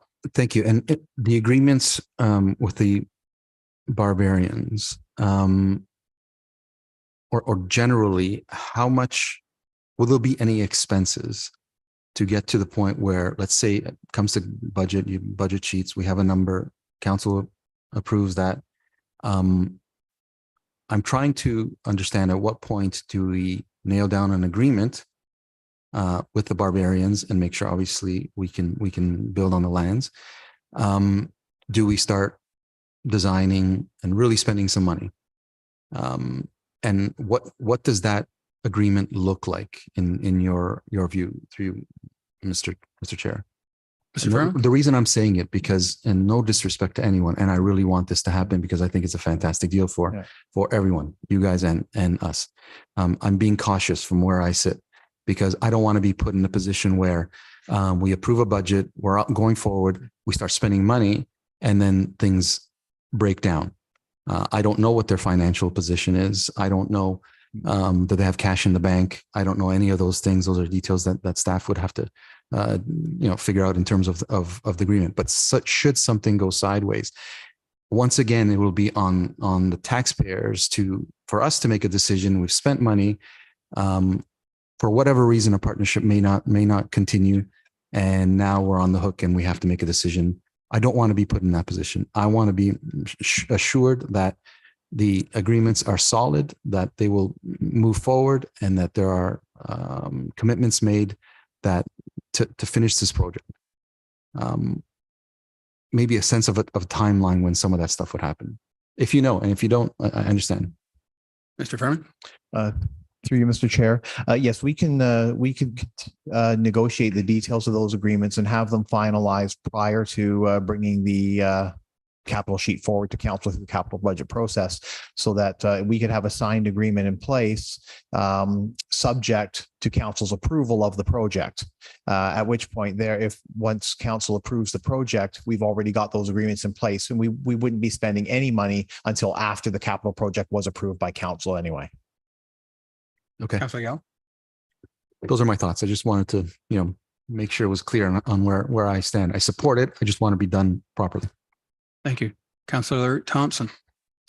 Thank you. I certainly echo the comment with regard to this being a great opportunity, both for the community as well as the Barbarians, and look forward to further details. I just had one question through you to Mr. Furman. John, you said that we've had preliminary conversations with the Ontario Heritage Trust. Do you get a sense of them? Are they supportive of the idea? I get the details still to be worked out, but what's your initial reaction, or their initial reaction to the proposal? Through you, Mr. Chair, their initial reaction seems open. My initial reaction to their feedback is cautiously optimistic. They were receptive to the idea. They did raise some initial concerns as to the impact to the heritage value of the land, because we would be putting an artificial surface on. Ms. Teenkamp had proposed some initial remedial actions that they received very well, such as invasive species remediation, additional tree planting, bird boxes, some other natural habitat restorative services, all that would be very minimal cost in the grand scope of the project, but OHT was very receptive to. In addition to that, the Barbarians have proposed that the clubhouse that they're going to build, their aim is to build that to LEED Gold standard, which was also very well received by OHT as well. So at this point, I'm cautiously optimistic. It's hard to say. We've had preliminary discussions, and we're waiting for them to provide us with some additional feedback at this point. Thank you. Thank you. Councillor. As a follow-up through you, Mr. Chair, I guess the one concern I have is that, part of this hinges on a third-party organization, the trust, and they may have their own timelines. What can we do to kind of move things along? Because I'd hate to see this get bogged down by, for lack of a better term, bureaucracy, and the momentum, kind of stall. So what, if anything, can we do to ensure that it's moving along at a reasonable pace so that come our budget discussions in the fall, we'll be prepared to make this decision and ultimately, if council approves, get shovels in the ground as soon as possible. Mr. Furman. Through you, Mr. Chair, we are working as proactively as possible to maintain a regular schedule of meetings to touch base with them. We were supposed to meet last week. They did postpone that. We're trying to reschedule for sometime in the next week or two. I believe that based on where we're at with our conversations, I think we can get a commitment one way or the other from them prior to the budget cycle. What I can't speak to is, would we have that formalized in a signed agreement by the budget cycle? That may not happen, just based on our past experience working with them to finalize a actual signed document. But I believe we can get a decision from them one way or the other within, I would say, the next couple of months. Councillor. Thank you. Mayor Marcus. Thank you, Mr. Chair. And yeah, I believe it's a great opportunity as presented. And if it does occur as presented, I believe it's a win for our community and the taxpayers. But I did want to just, while we're all excited, I did want to have some, as I've said in many other opportunities, whether it's pickleball, whether it's that, we need to have some realistic expectations. And so I want everyone to have an understanding of maybe some timelines. And it's been mentioned in regards to the Heritage Trust, but also, and I'm not sure who would be best to answer this, Mr. Chair. Might be Ms. McDougall, but if this comes to budget, if everything goes according to plan as presented and council approves it, how long before we go out to tender? How long before that approval comes? How long before we get shovels in the ground? How long before we have an opening of this thing? And I understand that there could be some, obviously with construction of that, and it's a rough timeline, but I just want to have everyone to have a little bit of an expectation of, if everything runs smoothly, when can we expect to have an opening? Ms. Tinkamp. So through you, Mr. Chair, if everything went crystal smooth, it could be feasible to have it open by late fall next year of 2024. Okay. Thank you. I guess it's on us. Councillor Kim. Thank you, Mr. Chair. I'm in total support of the partnership. I think it's a great idea. The Barbarian Rugby Club has shown in the past to be a great partner, and rugby is becoming a very popular sport. The report that we have now is generally high level. So is this more of a memorandum of understanding? Because there's a lot of other details certainly that needs to be discussed. I recall in 2017-18, the current artificial turf cost about 1.3 million or so, and we have in this report the Barbarians will cover about roughly a million, and I'm assuming the town will cover the balance. I also recall from the previous report that the lifespan of an artificial turf is about 8 to 10 years. So I'm wondering whether things of that nature, in terms of who will pay the ongoing maintenance, when the lifespan of the turf expires, who's responsible? Is it still a partnership? Those are the type of details that I'd like to know in advance. But if this is an agreement in principle, I'm certainly in favor of it. So through you, to, Mr. Chair, to Mr. Furman, are you able to answer any of those questions, or is this pretty preliminary? And I'd be happy to wait for those answers. Mr. Furman. Through you, Mr. Chair, I can attempt to give you some information. It is fairly preliminary. The reason we're before council tonight with this report is we're at the stage where the next steps involve entering into agreements. We don't want to take that next step without getting council direction to do so. As far as ongoing costs, based on our discussions with the Barbarians, their financial commitment is for the initial construction of the field. Our experience has been, yes, standard life expectancy is probably about 10 years of a turf field. Our experience has been more around 12, I would think, 12 to 13 years. But one of the parts of this agreement would be that going forward, after the initial cost of construction, the Barbarians would still pay facility rental fees like they would on any other field. And that would be just like any other group using the field, that would be their contribution to future repairs. The town would then assume all maintenance responsibilities and capital costs for field replacement down the road beyond the initial construction investment from the Barbarians. Councillor? Yeah. Great. Thank you. That sounds good to me. No other questions, but let me make a few comments. I think this is a great example of a public partnership with a not-for-profit organization. It shows a lot of cooperation, and I'm particularly happy with the work that you have done to juggle all of the pieces of the puzzle here to get cooperation with the Aurora Youth Soccer Club, who may be seen to lose some fields, and others. It's a good model of cooperating in terms of trying to build a quality sport community. So I want to thank you and the staff for all the work that you've done to bring this forward to us, and hope you'll take away the comments that we've had here tonight and provide us with the information that we need. So with that being said, let me call a vote. All in favor? No one opposed? That carries. Thanks very much. Thanks, Mr. Furman. And thanks, JR, for the commitment to sport in this community.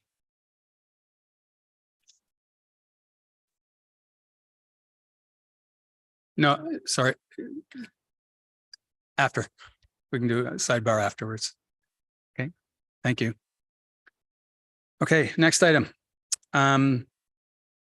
is 9.3, CS 23-044, that this report be received and that a new property standards bylaw be brought forward to a future council meeting for enactment to repeal and replace the current property standards bylaw 4044-99P, and that a new vital services bylaw be brought forward to a future council meeting for enactment to repeal and replace the current heating and rental units bylaw number 4737-05.P.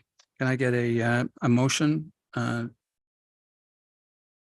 receive and a seconder? Councillor Gartner and Mayor Maracus.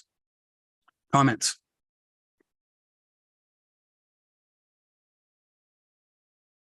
Councillor Gallo. Thank you. It says that staff were unable to provide a track change document with a direct comparison to the current bylaw, as the proposed bylaws are completely new and not amending legislation. Is there anything more that staff could do to give us a sense of what at least the major changes? I know it kind of speaks to it. There are some similarities in the old one and the new one. I just picked some random topics, and there are some similarities. Is there anything more to give me and perhaps council a sense of what direction we're going to? Are we more restrictive? Are we removing some items that we feel were too restrictive? Are we being more lenient on some things that we feel needed to be more lenient? Mr. Ray's on the line, and I know that there's been some correspondence between yourself and a few other councillors on exactly that question is what's new, what's the same, what's different. So Mr. Ray, if you'd make a comment on that.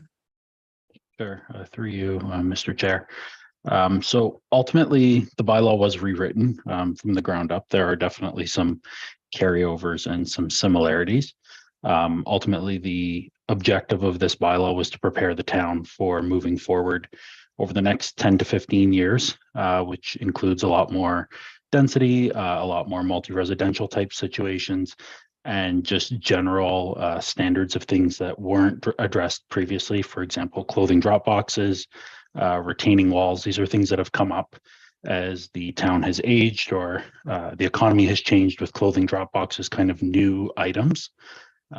So essentially, the main focus is on multi-residential type situations with some enhancements to some of the, I guess you could say, quote unquote, existing sections.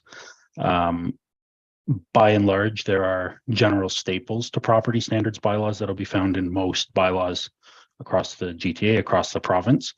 But we went through about 17 draft versions of this, trying to get things right, from everything from punctuation to grammar to research.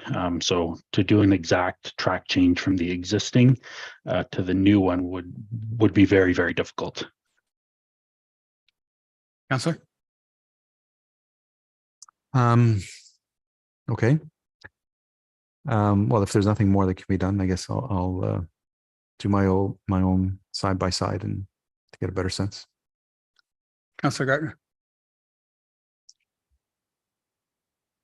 Thank you. I know a lot of work went into this. Thank you, Mr. Ray. I'd like to recognize that we have former Director Van Leeuwen in the chamber, and I know she worked hard on this for many years. And it's a big job. So thanks to both of you. I like it a lot. The only thing I don't like is about the outdoor lighting.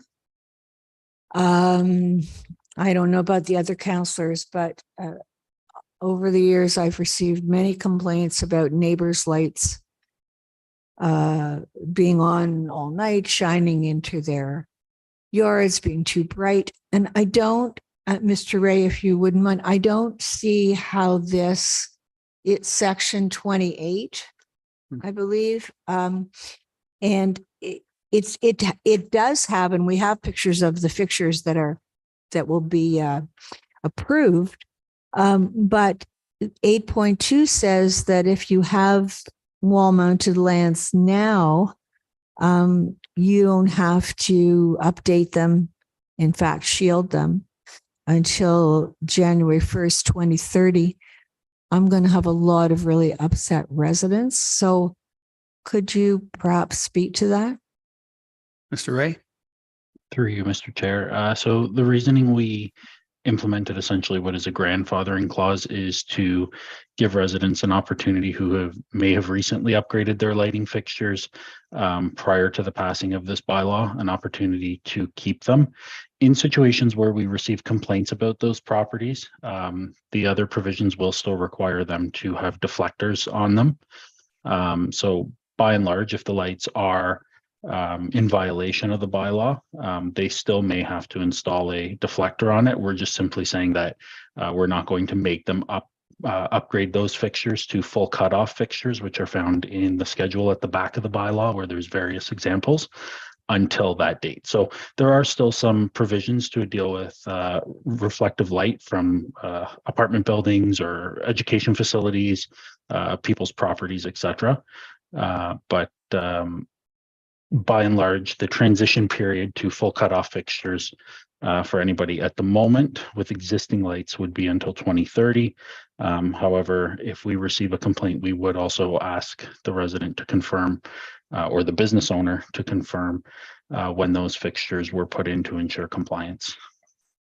Thank you. Councillor?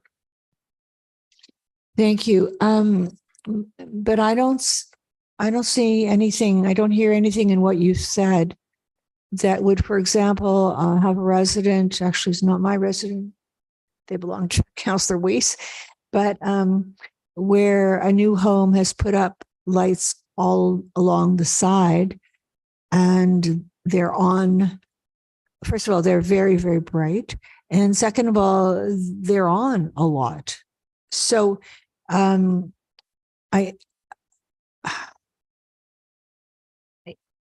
if the resident, and I think Ms. Van Leeuwen may remember, perhaps you, the resident comes and complains, then what would you say to them? Through you, Mr. Chair. Sorry. So section 29 speaks to light buffering. So that's where we would deal with the deflectors. There are also provisions under the lux requirement. So lux is a measurement of light that speaks to a maximum of 50 lux for an exterior lighting. So in situations as you've described, an officer would attend, they would determine if there first and foremost was any light that was shining directly into, for example, a neighboring dwelling. If that was the case, they would request that deflectors were installed first and foremost. And then secondly, they would ensure that the brightness of the light was measured utilizing a lux meter to determine compliance, which is 50 lux. So 50 lux is for comparison, is not as bright as daylight. It would be a low level light that would typically be found, for example, in a common corridor of, say, an apartment building during daytime hours. Thank you. And what is there, I mean, can lights be on 24/7 or is there any rule about that? Mr. Ray? Through you, Mr. Chair. So there are no provisions in terms of how long the lights can be on for. It is a little bit difficult to enforce that. The officer would have to identify exactly when the light came on. They would have to determine exactly how long the light was on with no interruption for it to be proven continuously on. So we took the approach of making sure that there were deflectors, measuring the light level as opposed to actually having to time an individual's lights. Well, and perhaps that was the wrong choice of words, but if they're on all night, even if they're not shining into someone's bedroom, especially if there are a lot of them, as there are on new homes, that could, I mean, just that the answer wouldn't be acceptable to a resident. And this resident, in this case, has been waiting for almost a year with the hope that this bylaw will help them. Anyway, that's my comment. And I think I'll speak to the resident before council to see what they think on this. I don't think it's a wonderful bylaw. Thank you. I don't think it's going to solve this problem though. Thanks. Thank you, Councillor.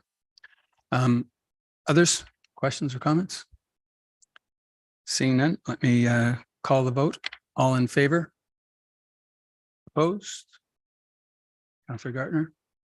That's carried.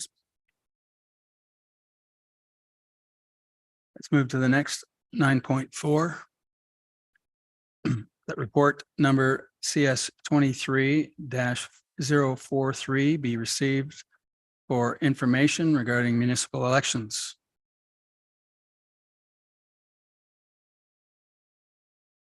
On the floor for comments.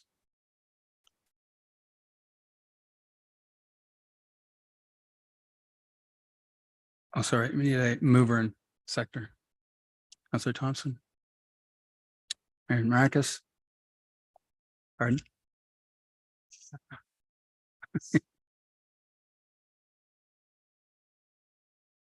You have something to do here. Seconder, yeah. Mayor Thompson was or sorry, Councillor Thompson was the mover and Mayor Marcus the seconder. Comments, questions?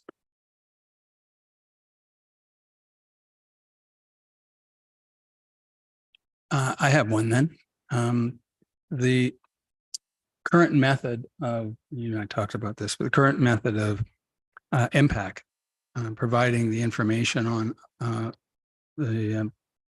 our electors, it seems to be inaccurate, and you said it's inaccurate. What is the plan going forward, or do you know of plans for going forward with accuracy? Because on the campaigns, I noted many times there were 6 people identified as being eligible to vote in a household, and I find out that 4 of them haven't been there for 3 and 5 years. So what is the way forward? Because this has the other issue here is the whole notion of apathy in electors. I'm not sure there's so much apathy in electors. I think maybe some of it could be inaccuracy. Could you make a comment on that, please? Certainly to you, Mr. Chair. I guess first of all, to be fair to MPAC, it is a tough job, specifically with tenants. They've made the point for years that they're not necessarily the right people to be doing the list. I tend to agree with that. At the moment, all indications are that Elections Ontario will be taking over the preliminary voters list prior to the 2026 municipal election. And so we don't have a frame of reference to compare the two at the moment, but we are expecting a more accurate list once Elections Ontario takes it over. Okay. Let me call the vote then. All in favor?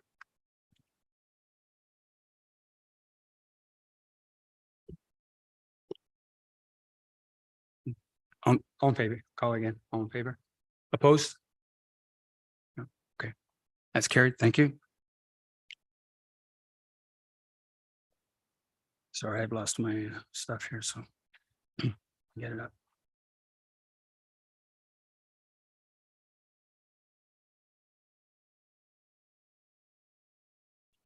All right, let's move on to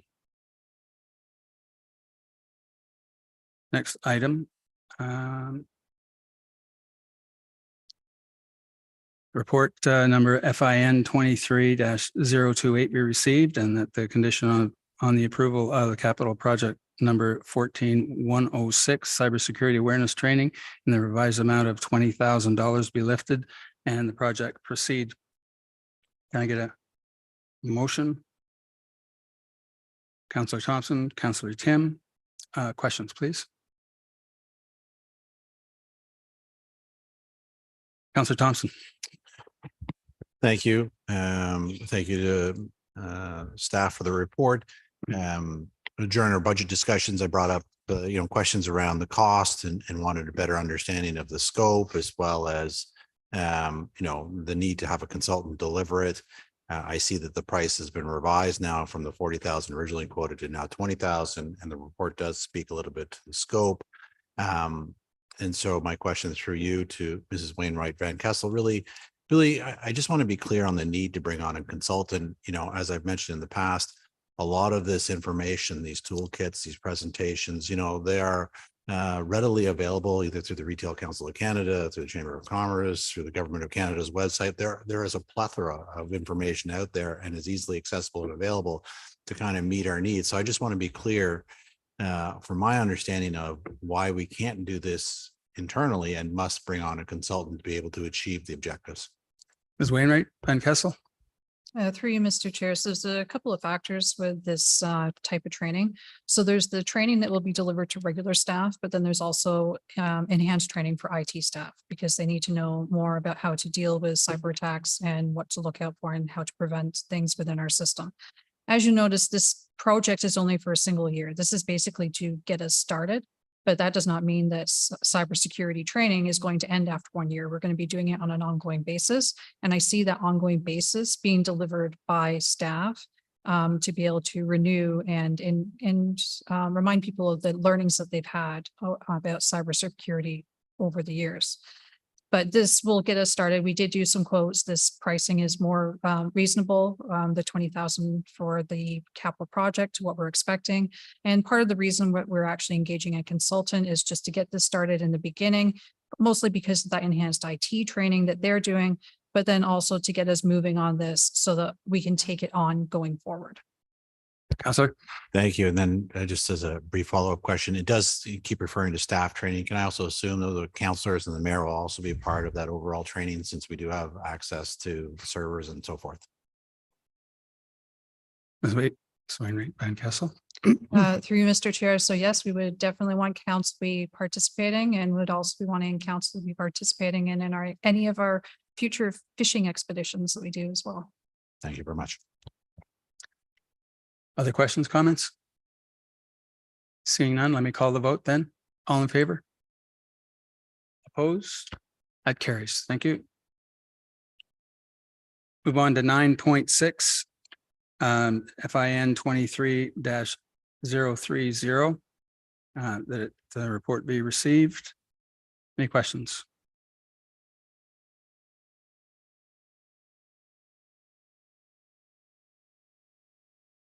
Councillor Thompson. Thank you. I don't have any questions with regards to the interim forecast on the operating side, but I do have some questions with regards to the capital spend forecast update, the attachment number 3. Specifically, there's a number of projects that are being deferred until 2024. This report was generated as of April. I'm just curious why just, Q1 into the year, we're already looking to defer projects into 2024. Has something changed internally in terms of our capacity or workload? Because we approved the budget and then already we're deferring projects out. Through you to Mrs. Wainwright Van Kessel, please. Ms. Wainwright Van Kessel. Through you, Mr. Chair. So even though the budget was approved at the beginning of this year, a lot of the information collected to develop the budget was developed in the early fall of last year. So the information is a bit older than what it may seem, even though we're only into the first part of the year. There is updated information relating to supply chain, current status of where projects are at this point in time. So that's part of why so these costs are deferred into 2024. So what's happening is when a cost gets deferred to 24, it doesn't change the overall capital budget authority. It's just changing the timing of when the spend is expected to happen. Thank you. And then 2 specific projects, both related to cybersecurity, are being deferred to 2024. And I guess I just want to understand the rationale. We just had a report talking about how important it is cybersecurity, and yet both cybersecurity software as well as the data center upgrades, which relates to cybersecurity, are now deferred to 2024. Just to provide an understanding behind. Through you, Mr. Chair. So our biggest challenge in the IT area is actually supply chain. So we're finding that our vendors are taking much longer to get us the details, to get us the hardware that we need. We've got some equipment that we have had sitting in the office for a few months now, and we're still waiting for power supplies that we're hopefully going to get next week. Thank you. Thank you. And then Councillor. Thank you. Through you to Mrs. Steenkamp. One of the capital projects talks to the long-term remediation for the pavement heave over Van Dorf Culvert west of Bayview. It was for $230,000. It's now said project no longer required to be closed. Just curious why it's no longer required. Mrs. Steenkamp. And if you need to get back to me next week, that's fine too. Through you, Mr. Chair. Yes, I will need to get back to you on that. That's fine. I apologize for not letting you know in advance. No problem. Thank you. That's it. Thank you. Any other questions? I neglected to get a mover and a seconder on this. So can I, Councillor Thompson, seconder, Councillor Kim. Let me call the vote. All in favor? Opposed? That carries. Item 10 are a number of notices of motion that I'll bring your attention to. Nothing in the regional report. So let me call new business. So anybody have new business? And I'll start over on my right with the Mayor Marcus. Nothing. Councillor Gartner. Oh, yes, we had quite an involved delegation this evening. So the gentleman who came forward about his water bill. So what do we, I'm not sure who would answer this. What do we, thank you. Mr. Mayor. Oh my goodness, through you, Mr. Chair. I get it. Giving away I make the same problem all the time. Ms. Wainwright Van Kessel. Sorry. Through you, Mr. Chair. So in these cases where we have a resident or a water customer that experiences an unusually high bill, We do try to work with them to set up a payment plan. So rather than moving the bill over to their tax account, we would work with them to set up a payment plan so they're not paying penalties on something because it's an abnormally high bill. And we work with them to try and establish that over about an 18 to 24-month period. We have had numerous communication back and forth with the delegate, and that was included in, I believe, the information that he provided as well. So we have been going back and forth and trying to establish a payment plan with them. Follow up through, Councillor? Mr. Chair. We've had through the years a lot of residents, not a lot, but certainly residents who felt that they were being unfairly charged for their water consumption. Usually it goes through an email chain. This was a little different that he made the delegation, but is there any possibility that he could be partly right with respect to his water usage? Ms. Wainwright Van Kessel. Through you, Mr. Chair. So for the water meter to actually register a read, the water has to pass through it and turn something in the meter. So typically when we have a water meter that is broken and is not working, it's because the water meter has slowed down or stopped, usually because of buildup in the water, because we have some areas have hard water, or the meter has just failed.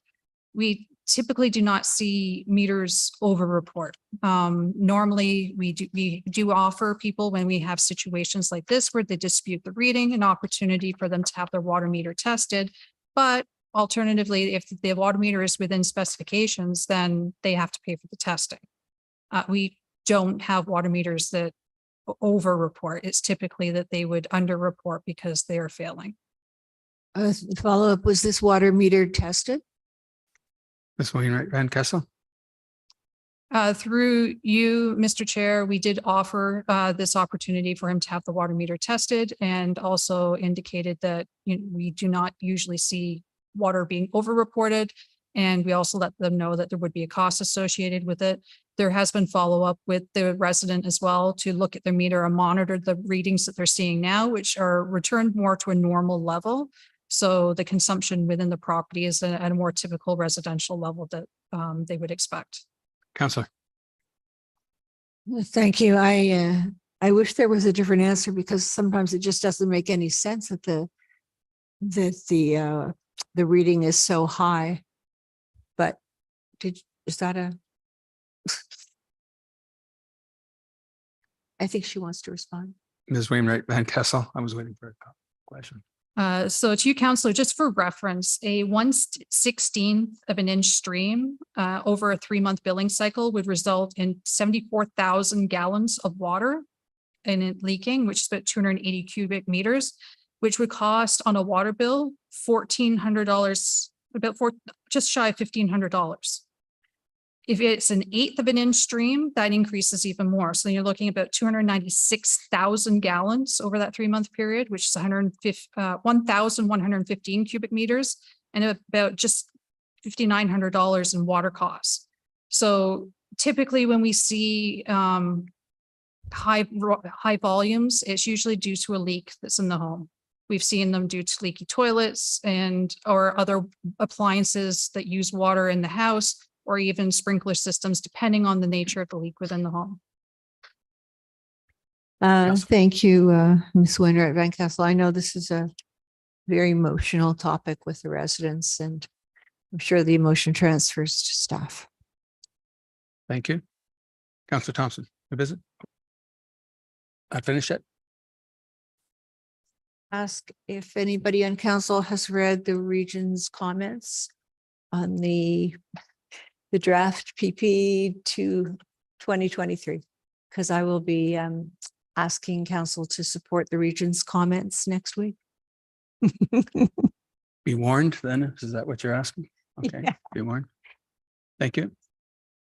Yeah. Are you finished? Councillor Thompson. Thank you. Through you to Mrs. Wainwright Van Kessel, just back to the water bill, just so I understand. So the May 24th reading was significant. We've done some subsequent readings since that time, and now it's back to normal. And so we have a singular anomaly that's showing that considerable increase in volume. Is that correct? Through you, Mr. Yes. Chair. So yes, that is correct. It looks like there was a leak, but it has resolved. It could have been anything. It could have been water usage in the house. Sometimes if you have a toilet that's leaking, you go use if it's something in like a toilet in the basement that doesn't get used very often, you don't use it for a few months, you go and use it and it resets. There's so many different things that could have caused this leak.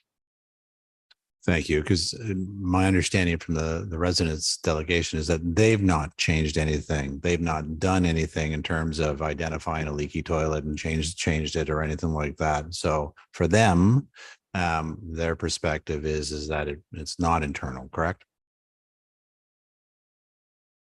Through you, Mr. Chair. So I've in the communications that were between the resident and me and my staff, there was an indication that toilets were replaced. Okay, thank you. Thank you. Mayor Marcus, you had your, you'd like a question? Please go. Thank you, Chair. I just wanted to add to that, through conversations, and there was a lot of possible scenarios presented to us, but there's also a possible scenario the other way around, is that I believe that the delegate also, the resident has a tenant as well. And so for all we know, the tenant could have left something on, and that's a possible scenario as well, right? So there's a lot of factors to this, but at the same time, I think that his staff have done a really fulsome job of investigating this at this time. Thank you. Councillor Gallo. Thank you. Just along that, I wasn't sure the time frame. I got the impression from him that was within a 1 month, bill to bill. I'm getting the sense that it wasn't from. This is Wainwright Van Kessel. Timing. Through you, Mr. Chair. So it would have happened within the 3-month billing cycle. So we only take water reads every 3 months for residential properties. Okay. So it could have been any point during that time. Okay, thank you. The only other thing is just a request, perhaps. We currently have the Active Transportation Committee in the Pecuniary. The audio equipment there for particularly Klaus is really bad, and we keep after 2 meetings. It's very frustrating for him and for us. Is there any way we can move that, either fix that or move that into the council chambers, where I think the system in here would accommodate him and all of us, and for us to be a little more productive? Question likely to the clerk. Through you, Mr. Chair, certainly we'll look at either fixing it. If we can't fix it, we'll move them in here. Okay. Thank you. That's it. No more. Councillor Kim.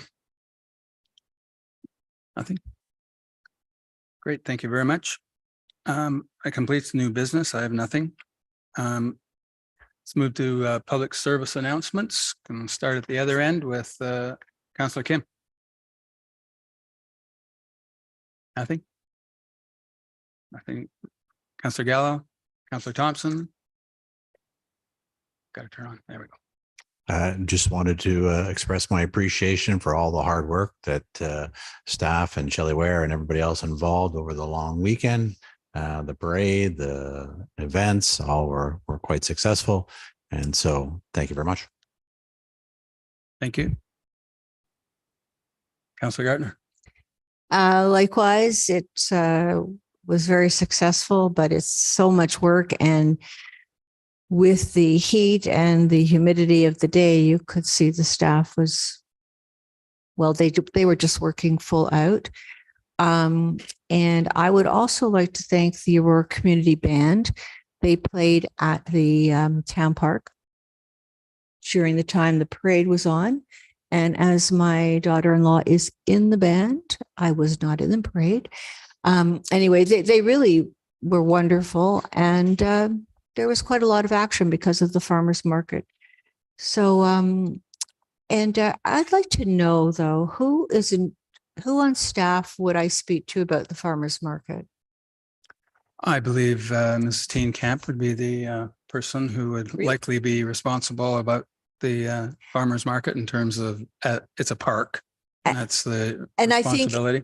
I think this, Mr. Mayor knows me. I think this probably could have come under new business, but I noticed that there were a couple of realtors signs in the park, in the market space. And I don't think we're meant to be advertising commercial businesses in during the farmers market in their place? Maybe. That may be from Ms. McDougall. Yeah. No. Oh, well, Yeah, this would be bylaw related, actually. oh, okay. Yeah. Well, it annoyed me because the farmers market is just it's a place without politics, without, real commercial business. It's just a lovely environment. So if that could be looked into to make sure that doesn't happen. We can investigate it. Thank you. Okay. Mayor Marcus.